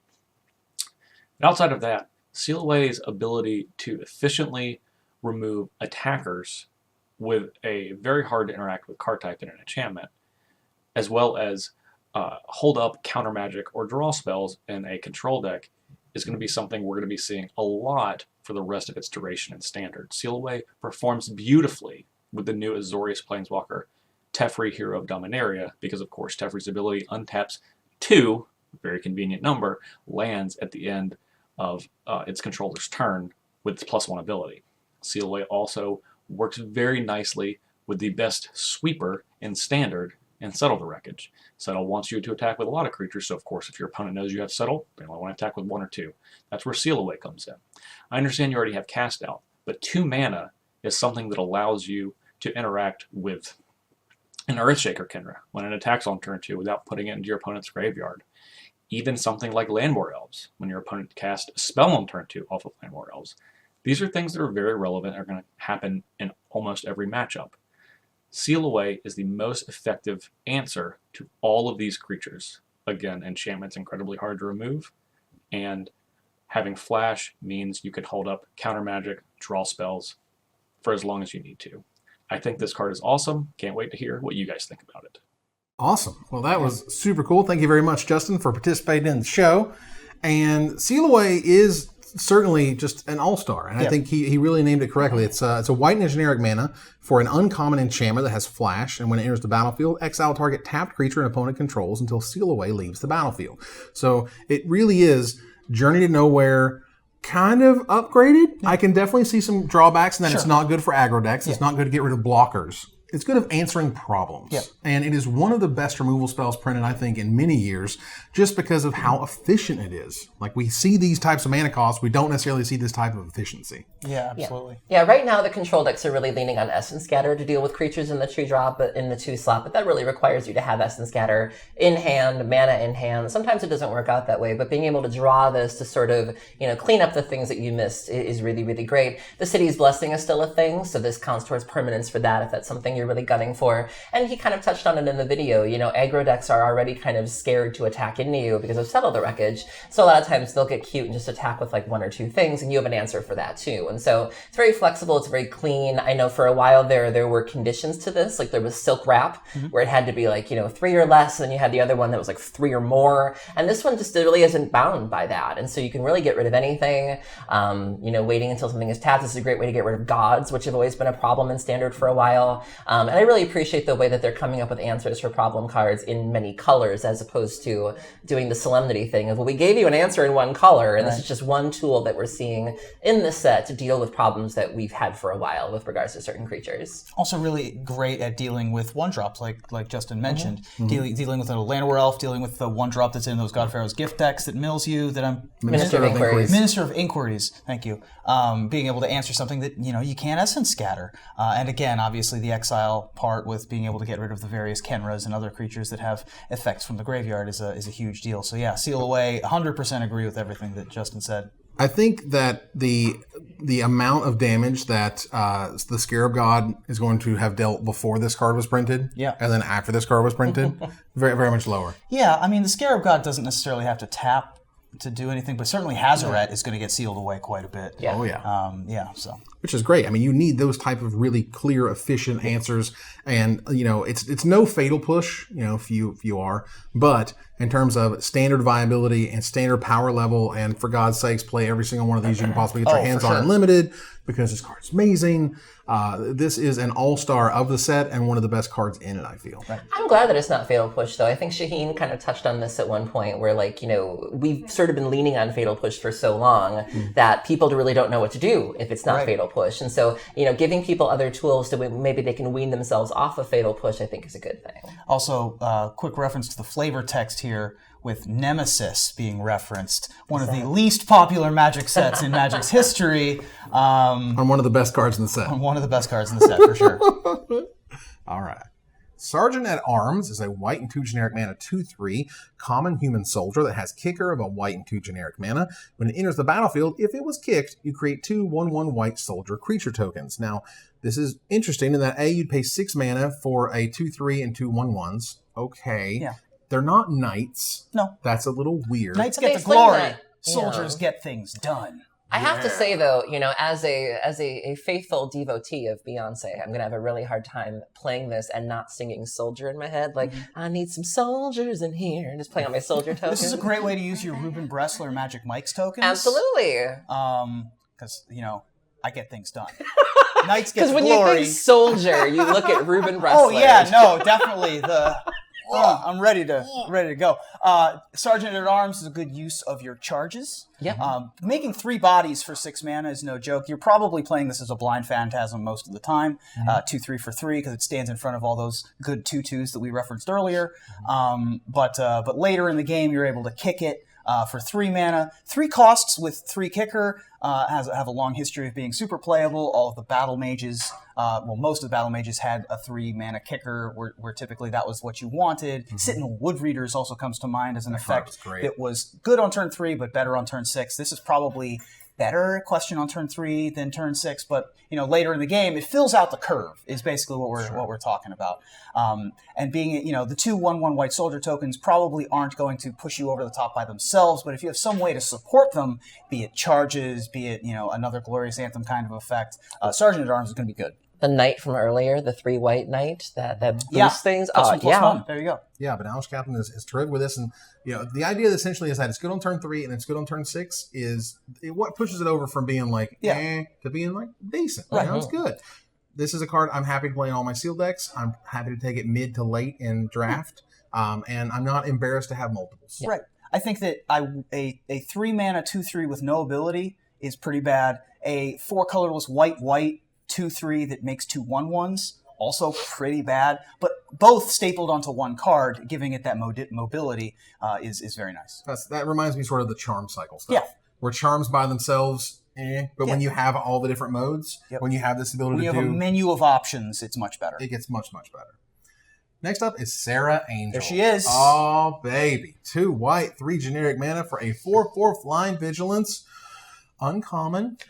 Could be green-black, according to the Great Designer Settle down. Green-black. Calm down. 3 generic mana. This is not the time nor the place to have this discussion. No, we're going to bring it back to the original Alpha set where Sarah Angel was in it. This is one of those cards that when they had an iconic Masters and they didn't have Sarah Angel in it, you're like, what are you doing? And then they didn't have it at M25, and they were like, what are you doing? And then it's in Dominaria, and that's what you were doing. Like, we get it now. We're home. Sorry it took us 6 months to catch up to you living in the future. But yes. God bless the pauper people that are still like, come on, one more downgrade, one more. And it's like, no. Aaron Forsyth's like, we're not even close. Yeah. And I'm just like, but Aaron, I like busted creatures that are Still super good, by the way. Oh I mean, God. Air Elemental historically has been a first pickable card, and this has Vigilance on top of it for those of you that haven't actually gotten to play with Sarah Angel in your limited decks before. This is definitely a first pickable card, typically going to be 3rd through 5th, actually. Typically. But you're happy to have it. If the pack's weak and you have a Sarah Angel, take the Sarah Angel. It's fine. She's super good. Always has been in limited, always will be, in my opinion. Like, Magic has to go really weird for Sarah to ever be bad. Yeah. Flashes back to all of her old flavor texts as well in her current flavor text, referencing her past lives. A little bit of a meta callback, fourth wall breaking flavor text here. They do a little bit of that in Dominaria with a new Gathering for a New Age and all the references to the old sets. And obviously here on Sarah Angel, you can go back and look up all the information on Gatherer or Scryfall or whatever, what have you. Or just in your old collection, look at all your old Sarah Angels and be like, oh, that's the flavor text about Meadows. Very interesting. I mean, also look at Donato Giancola, who hasn't, I don't believe, made a Magic card in a very long time. Yeah. Like Old school. That is terrific. I think Donato has he done anything since the first Ravnica block? It's been a while. It's been a long Ask time. Mike Linneman about that. Yeah, exactly. And yeah, super spectacular card. Glad to have her back. Sarah's is just terrific. Sarah Disciple is a white and generic mana for a 1/1 flying first strike. Whenever you cast a historic spell, it gets +1/+1 until end of turn. So, an okay card. It only gets a temporary benefit. It doesn't get a +1/+1 counter. If you have a lot of historic cards and you're able to kind of build it on the curve, if you have a lot of the legendary creatures, for example, that are on a 3-drop and 4-drop and 5-drop, like this card can be absolutely terrific. You have a 2-mana 2/2 first striker essentially for the next 3 turns. But when you don't have it, it's okay. Yeah. It's important to note that with the wording of cast, it doesn't necessarily have to resolve. So if you do have if you run into that one sealed player who's running like cancel, and you're like, why are you like this? You still get the benefit of, you know what I mean, where you're like, why are you doing that? Yeah. You still get the +1/+1 benefit regardless. And that's something I always like to remind people is that it doesn't necessarily have to resolve. I actually think this isn't bad. You know, what are the odds that someone's going to have a flyer on turn 2 like you are and being able to get in is really good. Suiting this baby up, you know, dubbing it, if you will, or even putting something on it. I think this can get out of hand. It naturally has evasion and first strike, so pumping it up, giving it equipment, in addition to being able to cast a sword spell. Yeah, very scary. Right. And I like doing stuff like on Sarah's Wings, which gives it like a double bonus. Yep. Flavor-wise, I'm kind of fascinated. Do you guys know much about this relationship between like Sarah and the birds? Like, I don't think I've ever seen this before. Like, have they always kind of looked up to her? Sarah's Sanctum is a series of floating islands in the clouds, and her plane is very ethereal, and floating island based, and so it's not surprising that winged beasts and beastkin would be natural to those locations. I don't know anything specifically. I'm interested to know more about it if that's true. Like, I'm not mad at it. I'm actually fascinated by it. So I look forward to seeing if that gets explored more or whatnot. Because it's obvious why the angels would love her, but to see the birds get on board is really cool. Didn't Sarah's realm get destroyed? Wasn't that the whole planar Sarah's realm was destroyed. Okay. I'm saying her sanctum in particular was cloud. I mean, I'm not a Vorthosian, so I'm not. You're gonna have to. You got a little Vorthos in you. I've seen you nerd out. Vorthosian. You let it out a little bit. I've done the historic programs as well. It's fine. Shalai, Voice of Plenty, we have a special guest for. So let's see who shows up for this one. Hi, Magic Mikes. I'm Jeff Hoogland from Twitch, Twitter, YouTube, whatever other social media you can find me on. And today, I'd like to talk about my favorite card from the Dominaria spoiler, and that is Sahali, Voice of Plenty. I love playing creature toolbox decks in Modern, and I think this card's going to slot very excellently into a lot of these different style of creature toolbox decks, ranging everything from Kiki Chord to potentially Elves to the Devoted Druid style combo decks.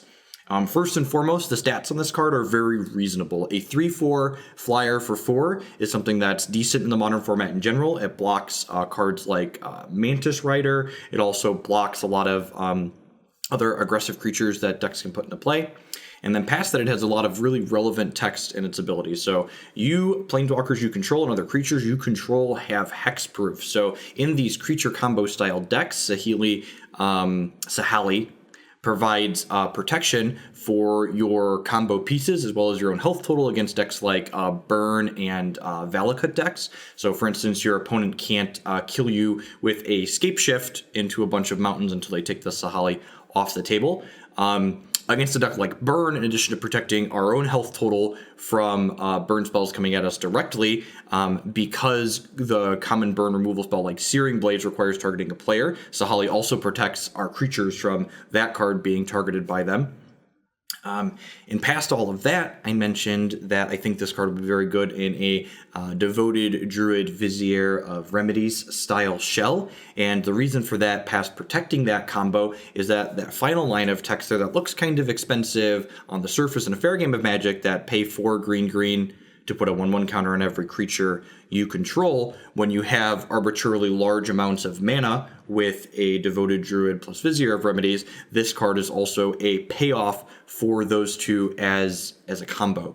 While it won't guarantee to kill your opponent, like something like Walking Ballista or Rowanist might, the average impact that this card will have on the game in a matchup where you're not comboing is much higher than a lot of all those other cards will come with. So in addition to being a combo payoff, it's just a very flexible and powerful card. That's my review of Sahali, Voice of Funny. Thanks for having me on, Magic Mikes. Wow. I say Yeah. shillelagh. What do you Shillelagh? I like. Wait, where's another other? There's no more It's L's. Shalai. It's Sahili Rai. say? Shallai? Shalai. Shalai. Okay. Wow. Shalai. We all need a pronunciation guide. Shalai. Jesus, Jeff, it's okay. All right. What you've done. God. I think Jeff, I want to start off, I think Jeff brings up a fabulous point about it being tutorable, Yeah. Court of Calling. Typically if you want a chord for something, you'll get like Aegis of the Gods, which Right. is like a 2/1, which is not great, but if you need the hexproof, you'll do it. But being able to chord for 4 and get this on the table, it can dramatically change the game. I appreciate what he said about specifically dealing with decks like Scape Shift, that what are they going to do about Storm, this? too. Storm, Burn. I know Burn can throw a couple burn spells at it, but it's still not where they want to be. Right. That full I think toughness is no joke. yeah. I also want to talk about the art a little bit. We talked about Noah Bradley kind of having level up moments in this set. I feel like Victor Minguez has also been building up to a really impressive portfolio, and the wings on this, I feel like I can reach out and touch them. You look at sort of the purple sphere of protection that it looks like she's dropping below her. It's got a dolly zoom effect. Yeah, I mean, This there's is the so first much card about I've ever seen that has a dolly zoom. there's If so much anybody about this is a art that film feels nerd like I me. can touch it. Like I feel like it's almost plastic. Like I can touch that dome. I feel like I can touch the wings. There's just so much about this card that just feels like a level up to me. There was a whole cycle of angels back in Urza Block, right? Sure, it was like yeah. voice of all, Voice of all, voice of reason, voice of law, voice of grace. Yeah. Right, that provided different protection from different colors and whatnot. This is like, well, she's got everybody. Yeah. And she protects everybody, and the effect is so dramatic. And for what it's worth, Unlimited, this card is amazing. You should always Oh, of play it course. and pick it. It helps push you in the green. 3/4 flyer for 4 with no additional text should be in your deck. Right, doesn't matter. And even if you're not in green, it's still worth playing in your white decks, just to be clear. EDH, she plays very well with Sigarda, both forms of Sigarda. You could do, if you're really into angels or even having hexproof, I think those two play very well together. I think this card will definitely see play in at least one format. It's very, very good. First of all, Jeff is the Kiki chord guy. Oh, yeah. So if he says, and of course cards like Linvala, which are 3/4 flyers for 4, have seen play in that style of deck before. All of the benefits that he referenced about Shalai, giving you the instant ability to spend 1 billion mana to put +1/+1 counters on all your creatures, the ability to protect yourself from a lot of the unfair decks of the format, and it being an evasive flyer with 4 toughness. And even having that Gavany Township kind of aspect to it, which is a way that those chord decks sort of like to kill you, where they want to do the Kiki chord thing, but if they can't, they'll just turn all of their dorks into beaters and kill you that way. This card is very, very good. I had another thought about it, but I just totally lost it. And that's okay, because there's so much going on. There's in this a card. lot. Oh yeah, you know what I was Talk saying about is, can you imagine if Pod was still? Can you imagine podding No, into that's this? horrendous. Too much. There's a reason they got rid of Pod, because they couldn't keep making awesome creatures without breaking that stupid deck more and more and more. Yeah. And During the BNR, like 12 hours before the BNR announcement that came out, people were like, why can't we just unban Pod? And I'm like, are you a crazy person? How short What is your Coco's memory? limitation? Coco is 3 or less? Coco's 3 or less. Okay, so this you can't is not- Coco in You can't Coco into this. You Thank can't chord. goodness. But you can chord for Yeah. it. Right, and lastly, it's always funny to me when Wizards is like, you know what, we're moving away from hexproof. Yeah. You know what, hexproof's a little too much. a little too Everybody good. But this is an expensive. I mean, it's not a bogle. Bogle. Bogle. And it's, but this is an Ivory Mask effect. This is a Leyline of Sanctity. It costs 4. You have to put in some cost to get that hexproof. Troll Ascetic was never really that big of a problem, because at least it didn't come down on turn 1 and then you immediately started hooking up Rancors to it. Right. When it's a reasonable cost, when it's 4 mana, then it's fine. And I think that this is as far as I'm willing to let them go with hexproof in terms of low cost, efficient creature. Well, I mean, I feel like the most important thing to note is that she does not have hexproof. So Correct. she can be dealt with an eviscerate Yes. or something quite simple. is It's not as if she had it too, I might have some concerns about that. But I think she's reasonable to deal with. She is very, very powerful. Oh! But Tashar, Ancestor's Apostle, Yeah. is very, very good. It's a white and 3 generic mana for a 2/2 rare legendary bird cleric with flying. And whenever you cast a historic spell, you return target creature card with a converted mana cost 3 or less from your graveyard to the battlefield. Aaron, this is your spirit animal? What are you trying to tell me? So my friend Sarah sent me a message when the FAQ leaked, and she was like, "It's broken," and I was like, "Sarah, what do you mean?" I was like, "It costs 422. It's a lot of work," and she was like, "Look at it," and I was like, "Oh, you." And then as cards started coming out from the set and more of the set was revealed, like the Sanctum card that lets you discard to it, I started putting the pieces together, and I was like, "I'm in." Yeah. I'm really excited about this card. I would be very surprised. I think this could be a thing in Standard. I agree.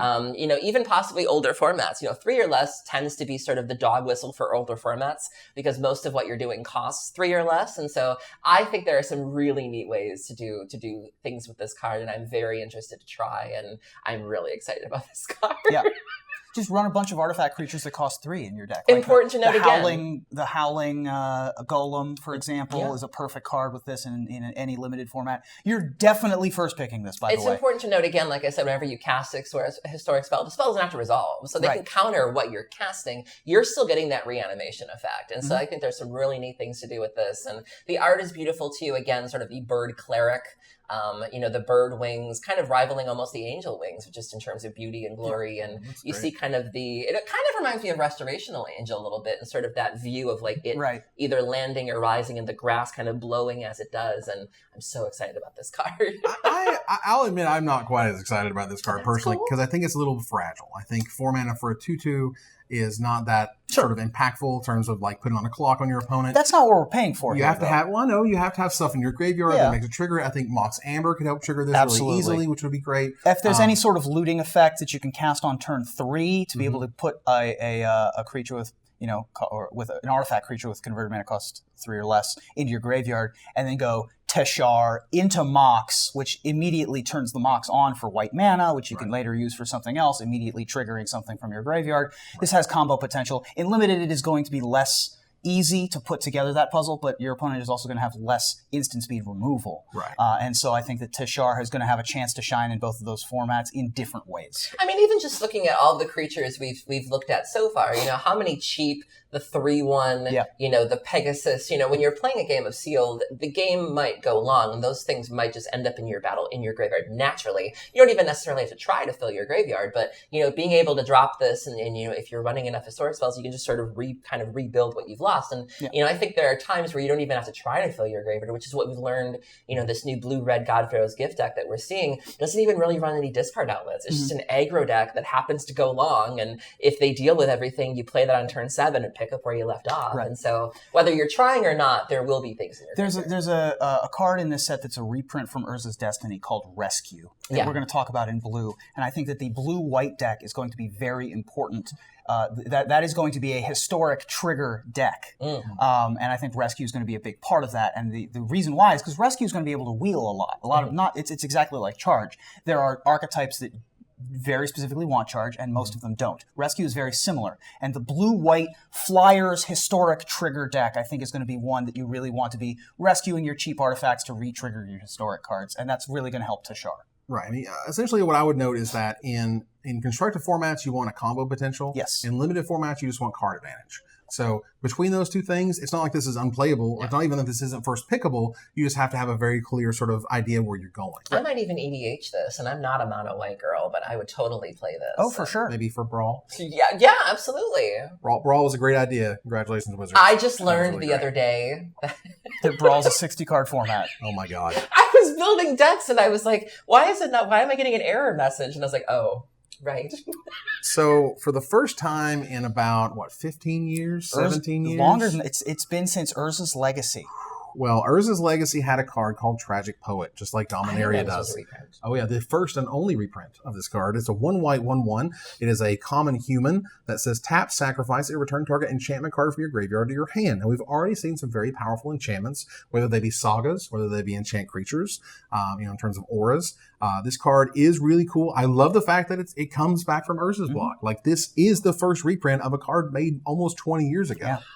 That's incredible. Yeah. And the original art was by Rebecca Gay, was obviously gorgeous. This new art from Anthony Palumbo is also gorgeous. People were clamoring a little bit during the Theros pre-release season that they wanted Tragic Poet to come back. Oh, that would have But been that would have been a little much to put a 1-mana Gravedigger in the set. That would have been a bit much for that set. Here for that. If we go back to Theros, reconsider. But Tragic Poet, good enough, I think, to be able to trigger returning your On Sarah's Wings and all of your Fall of the Thran. There have been some conspiracy theorists that say some people have noticed that there seem to be a lot of pips in this set, the color symbols, that there seem to be a lot of Theros 2s and 3s. And I mean, if Tragic Poet is here, we've got that Benelish Calvary. Yeah, there you go. I don't know if I necessarily agree with that, but like what I would note is that if Wizards wants to later put Theros right before this, phases out or whatever of standard, we get like 4 months with Tragic Poet and Bestow creatures. I'm fine with yeah, sure. just enough of that to be silly, and then we move on. I've long said that Urza's Legacy is my favorite set of all time. It's when I first started getting into competitive Magic. I know a lot of people who left around Urza's Legacy. Well, they're wrong. That's why it's my favorite set, is I need to make up for all that love. Right. And Tragic Poet was one of the first foils that I picked up for Urza's Legacy. It might have been like the 5th or the 6th foil. And foils were very rare. Much rarer than they are now. There were only about 3 per box. You were not guaranteed a foil rare in a box. And Tragic Poet I got very early on as a foil. So it's always been near and dear to my heart. Is it me, or does that look like the young lady who's Nissa cosplay? Nadine? Yeah, I feel like she could just throw on a robe. Yeah, maybe. Golden Get glove. a feather. Casual cosplay. I'm here for you, Nadine. I like it. Absolutely. So next up is Triumph of Gerard, a 1 white, 1 generic mana uncommon saga. This one says when you play it, for number 1, you put a +1/+1 counter on target creature you control with the greatest power.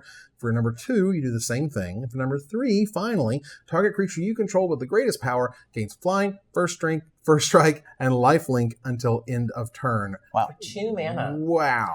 Thing's powerful. Woo! That is a fast clock. Reminds me a lot of the orders. Going back to Theros again, Order of Perforos, Order of Heliod. This also harkens back, I forget what the key, I think it's Bestow. Bolster, that's the one. Bolster. It's the opposite of Bolster because it puts it on the creature with the greatest power. Sure. But oftentimes on turn 2 or 3, you're only going to have 1 creature anyway. And so Triumph of Gerard is going to beef up your creatures very, very quickly. This is going to be, lots of people are going to get Gerard Fabiano to sign this, I would imagine. There you go. That's pretty good. If he wins a GP, obviously the headline is going to be The Triumph of Gerard. Of course. I've seen several Gerard's verdicts signed by him as well. Nice. And so Triumph of Gerard, I think, is another excellent in the line of the Gerard Capuchin bloodline, of course, who's the progenitor of Danitha, and later we'll see, I think it's Wrath. Part of that kind of the knighthood or whatever. Pairs well with Tragic Poet, as we just discussed. Yeah. I mean, this is 2. Absolutely. I mean, like, that is gross. Yeah. Yep. But the part of it that I think also kind of balances it is that when you play it, that first trigger is going to happen immediately. Yes. So if you don't have a creature, it does nothing. So that kind of sucks. And then at the beginning of your next turn, it also do nothing. So you absolutely have to have a creature or 2 out. A board state, yeah. Shouldn't be hard for a mono white deck to do. Right. It shouldn't. But what I'm saying is that this isn't automatically playable in turn 2. Yeah. Sure. Where I think some people will be like, oh, on turn 2, I can start doing whatever. Well, if you got the bodyguard on turn 1, this card's amazing. But if you don't, you might Or want even to the wait poet. a little bit. Or even the poet. And you don't even know it. That's right. Our last white card is Urza's Ruinous Blast. Urza's Hissy Fit. Also known as Urza's Hissy Fit. It's a white and 4 generic mana for a rare legendary sorcery. You may cast a legendary sorcery only if you control a legendary creature or planeswalker. Note that it is creature or planeswalker. You can't just control a legendary permanent. Yep. Has to be a creature or planeswalker. That it says, exile all non-land permanents that aren't legendary. Now, these are clearly incredibly pushed cards. This is 100%, like 1,000% playable and sealed. It shouldn't be very hard to get a legend something in your deck to make this work. Super playable in draft because, again, do they see it coming? Probably not. The fact that it exiles all non-legendary permanents, essentially all non-legendary permanents, that's really important and can sometimes leave your opponent with stuff, but usually that's okay because the rest of the things it's answering are worth it and then some. Yeah, this is very relevant. I think the last time we've seen something like this was Merciless Eviction, and that was 6, and you needed a black and a white to make it happen. So being 4 and a white is a noticeable improvement. And again, just sort of dealing with non-land permanents. Planeswalkers are a thing right now. They're obviously expecting the sagas to be a thing. Enchantments are a thing. Artifacts are going to be a thing. We've certainly got our board wipes. We've got our fumigates and things like that, but this is so efficient. And especially if you're running, like I said earlier, the Lyra Dawnbringers, where if Lyra is your legendary, you wipe the board and, here's this 5/5 flying Vigilance lifelink, deal with it. And again, if you can tailor the board state to where you're coming up noticeably ahead, you can really run away with the game with this card. Exile is super relevant as well. Godfarrow's gift decks are a thing. Teshar, which we just talked about, it's obvious that you can still do some graveyard shenanigans in this set, and this really cuts that attack off. This is sorry, go ahead. I was going to say, note that if they have planeswalkers, they are also legendary. Yes. Okay. So we won't get rid of their planeswalkers or your planeswalkers, but oftentimes that's a good thing. Yeah. We talked about turn 3 Danitha, turn 4 on Sarah's Wings. It's followed up with turn 5 this. That's quite the sealed pool you have there. Well done on opening that. But Jeez. I will say this cycle of legendary sorceries is their latest attempt at the legendary spells that they tried with Epic in the past. Right. There was talk in R&D for a while of having a keyword that says you can only have one of them in your deck. Not these, but other, to try to get the legendary flavor in the cards. Right. This cycle in particular harkened back to, pulling out my Vorthos again, don't mind if I do. If your Vorthos is showing. My Vorthos is showing. I'll try to hide it for later. But every once in a while, it's going to poke out in the Dominaria set review. All right? So Urza's Ruinous Blast harkens back to, there's a list of spells all time in terms of casting of a spell that are highly considered to be the most powerful single magical effect that's ever been attempted or done. This is like top probably 2. This is the spell that plunged Dominaria into the Ice Age, which is what the flavor text references to. That made the dark. It made the dark and made Ice Age. Yeah. That is the spell so powerful that it caused 2 sets to exist.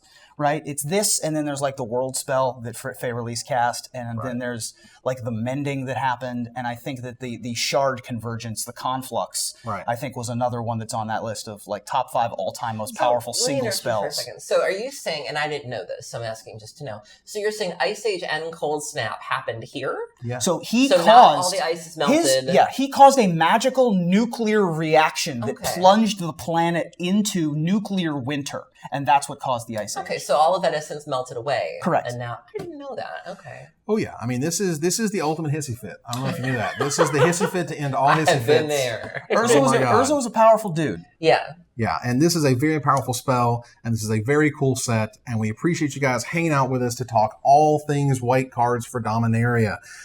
For myself and Ruben and Aaron, thank you guys very, very much for watching. We're going to get started on our blue cards next, which you will see very, very soon. Thank you to all of those are watching. Thank you for everyone who supported our Kickstarter to make this happen, and we'll be back ASAP.